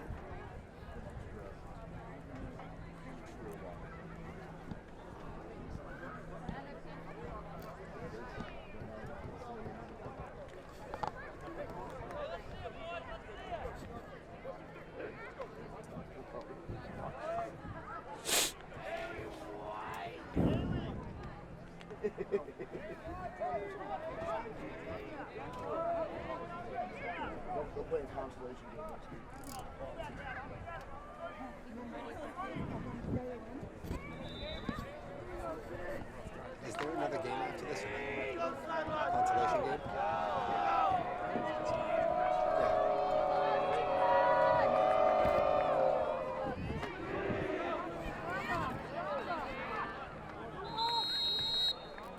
Cam Ladd. They bring Cam Ladd around Joe Tucker, on that carry. 6. They get it out to the Beverly 6. Now to the 7. About a 6-yard gain. 3rd down and goal to go from the 7. So 3rd and goal from the 7 now.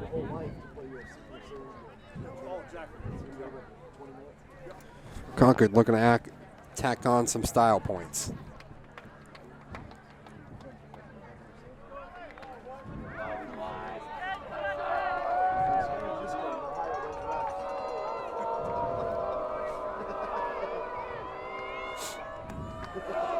Handoff to Corbett, who's tripped up in the backfield. George Corbett on the carry. Chris Curran with the initial hit. It was Chris Curran again on the tackle.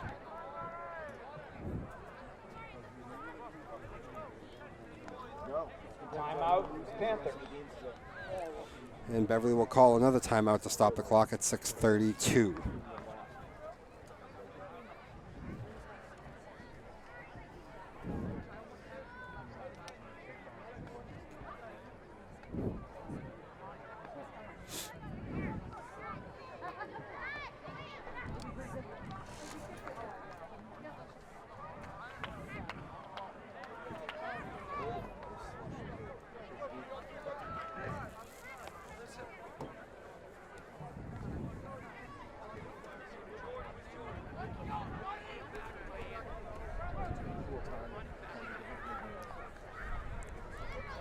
So the Patriots are on the field goal team out there.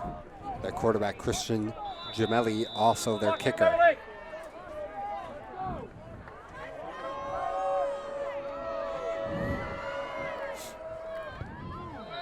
And the kick is no good. No good, but there's a flag.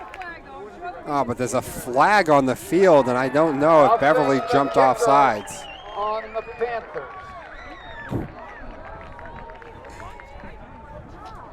I see a Beverly coach just throw up his hands and slam down a piece of paper in frustration. And you got to understand it. The penalties really have been the undoing of the Panthers in this game. And just another penalty right there after a missed kick kind of sums it all up. So now they'll get a chance to kick it. They'll get a chance for this re-kick and even a little bit closer.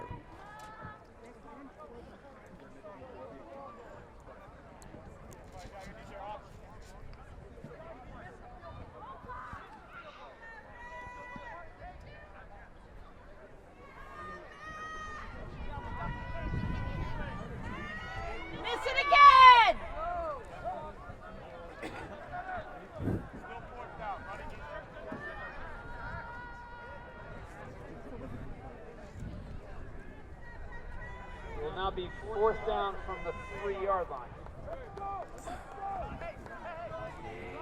So now the ball will be spotted at the 3. 4th and goal at the 3.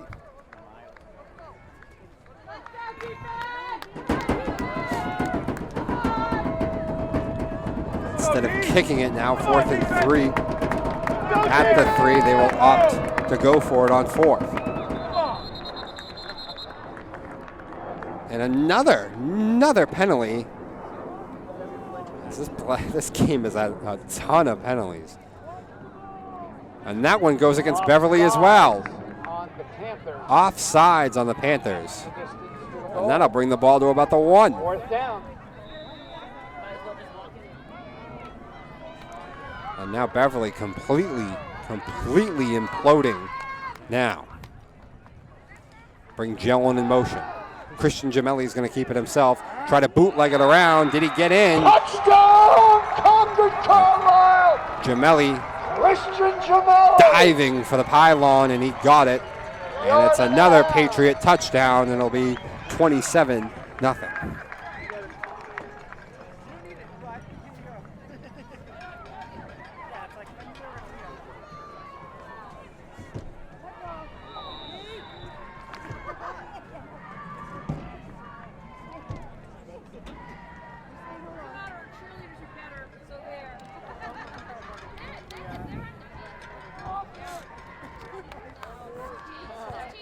And the kick is up and through. To Jennings, and Gemelli's kick is perfect. So Concord adding on some style points, and it's 28-0, as this one has completely officially gotten out of hand for the Panthers.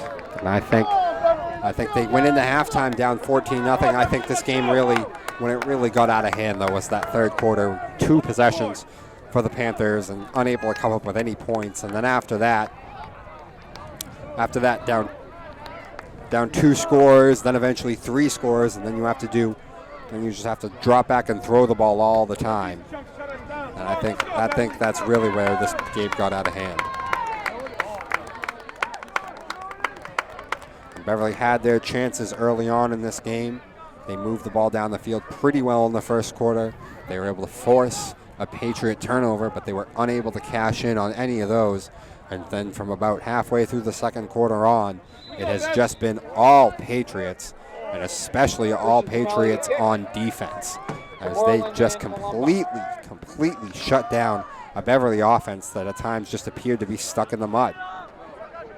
And a short kick takes a hop at the 3. I think it was Duncan who leaped up and just swatted it to Malumba. On the return. Who jumped up and just sort of tipped it back to Mike Rhodes. So you got to remember, on a kickoff, that is a live ball. This is not a punt where if Concord touches it, the ball is downed. That ball is anybody's ball on a kickoff. So Beverly taking over now, and I wonder if they'll just kind of play now to run the football and bleed the clock and get out of here. Nope. They will not. They're just going to keep trying. And a short pass there from Pascarosa. To Joe Kowicki. Cam Ladd. Short pass there to Joe Kowicki. And he gets a Panther 1st down. Now down under 6 minutes. 3 wide receiver again.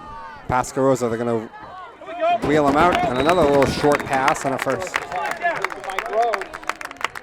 A little short pass to Mike Rhodes in the flat, and he gets out of bounds. 5:50 to go. And a 1st down.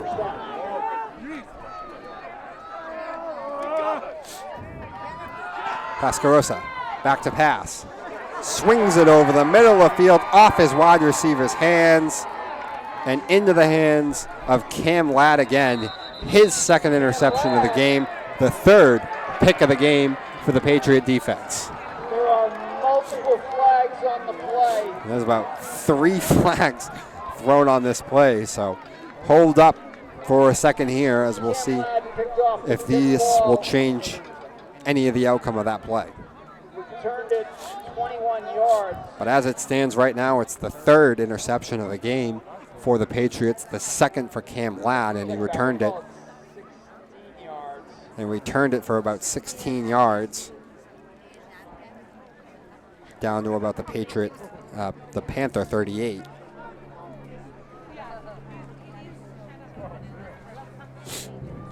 We'll see what happens now with the refs trying to sort this mess out.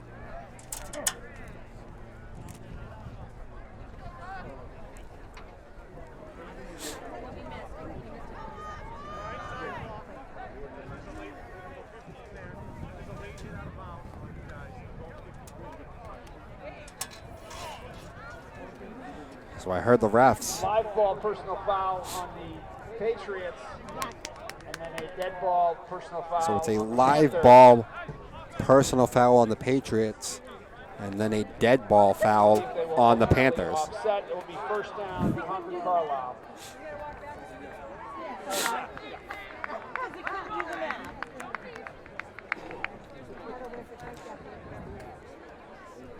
Now that seems weird. If you're going to have two penalties on the play, but Concord-Carlisle's is a live ball, I would think that then shouldn't it mean the interception doesn't count? I don't know. But the way that it was explained by the ref, he said that it was a live ball penalty on Concord.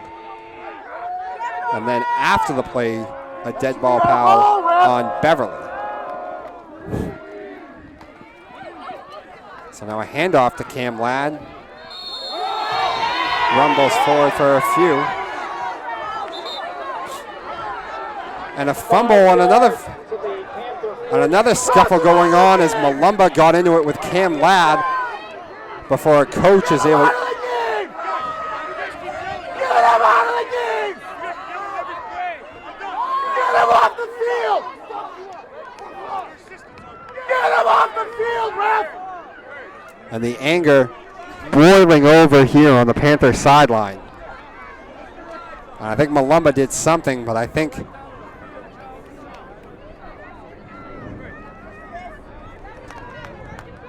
was difficult to see what happened. I know Malumba was in on it as a head coach had to grab him and pull him off to the sideline. But I think the Patriots might have done something first.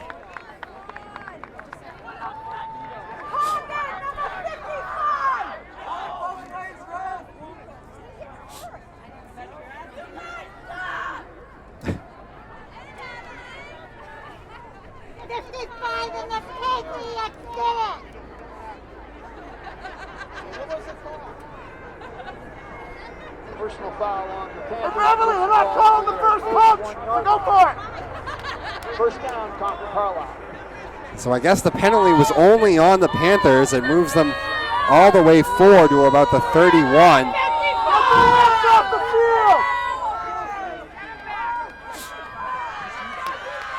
field! And judging by the anger boiling over here on the sideline, something tells me Bucks on 55's head! something tells me that I think the Panthers got called for what might have been a retaliation for something that someone on the Patriots might have done first. And then, you know, it's funny how that works in football. It seems to always be the retaliation guy that actually ends up being the one caught.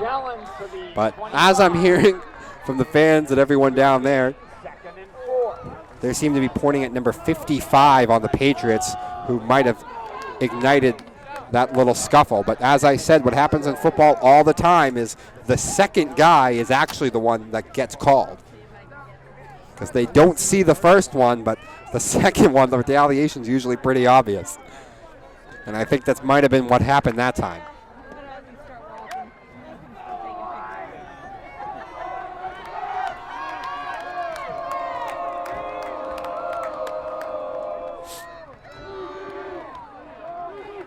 A handoff to Jellin, doesn't find much. Shari. Tyler Shari, initial hit. Brought down later. No gain on the play. 3rd and 4.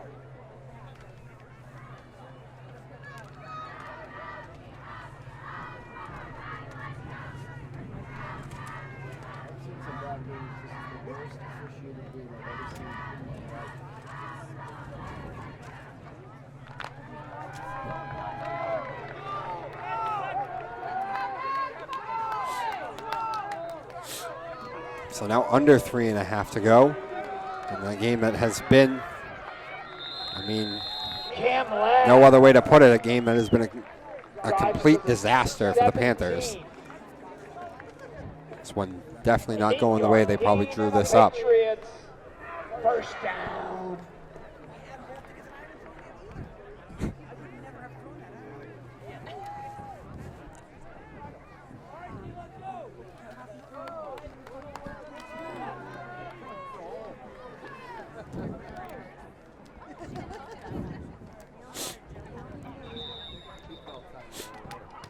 Timeout, Concord-Carlisle. Now Concord-Carlisle is going to call a timeout for some reason.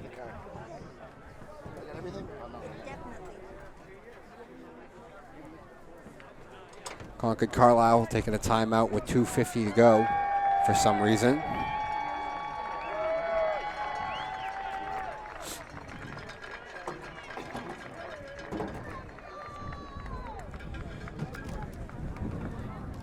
So the winner of this game, Concord, is going to get to move on and play the winner of Tewksbury and Lynn Classical. That game going on as we speak.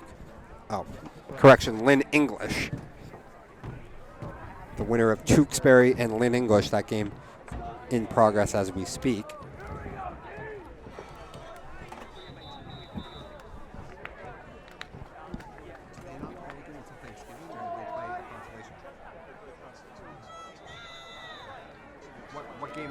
What game is Beverly? What two opponents do they? Oh, you don't know yet. It's not the end of the season for Beverly, as they will play an opponent in a consolation game in this playoffs. And then obviously we know that they always have that Thanksgiving game against Salem. But so the season not over. Still some games to play for. No gain on the play, second down. But this season will end, at least the playoff run will end, and really just not the kind of way that they imagined it would.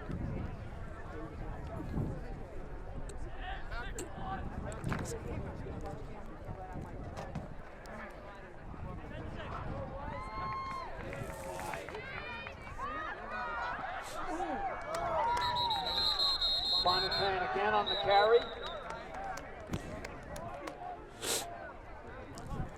Gain about 2 yards to the 15. 3rd and 8.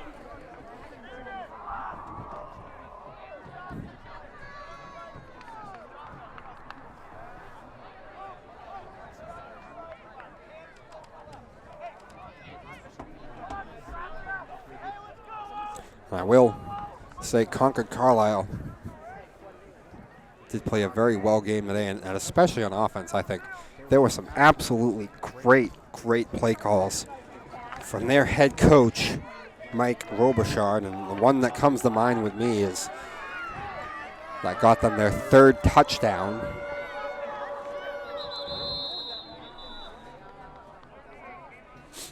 When they went into that tight formation on, I believe, was a 3rd and short, and they had Corbett running one way. They had Jellin fake the handoff to Corbett and then boot around the opposite way. And he picked up what was a huge first down and a lot more yardage than that. That's one of the great play calls that comes to mind. And another one happened in this quarter on another tight formation, a great play action call. And it was so good that they actually had 2 wide receivers wide open. One actually could have been for a touchdown, but he went with the safer throw and still picked up a very nice, substantial amount of yardage. And it ended up being another huge first down that ended up contributing to their 3rd score.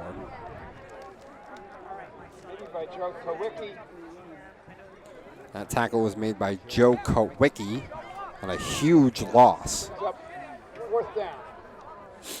And it brings up 4th down, but that'll probably be the end of this game as the clock continues to tick with less than 20 to go, now down to 10.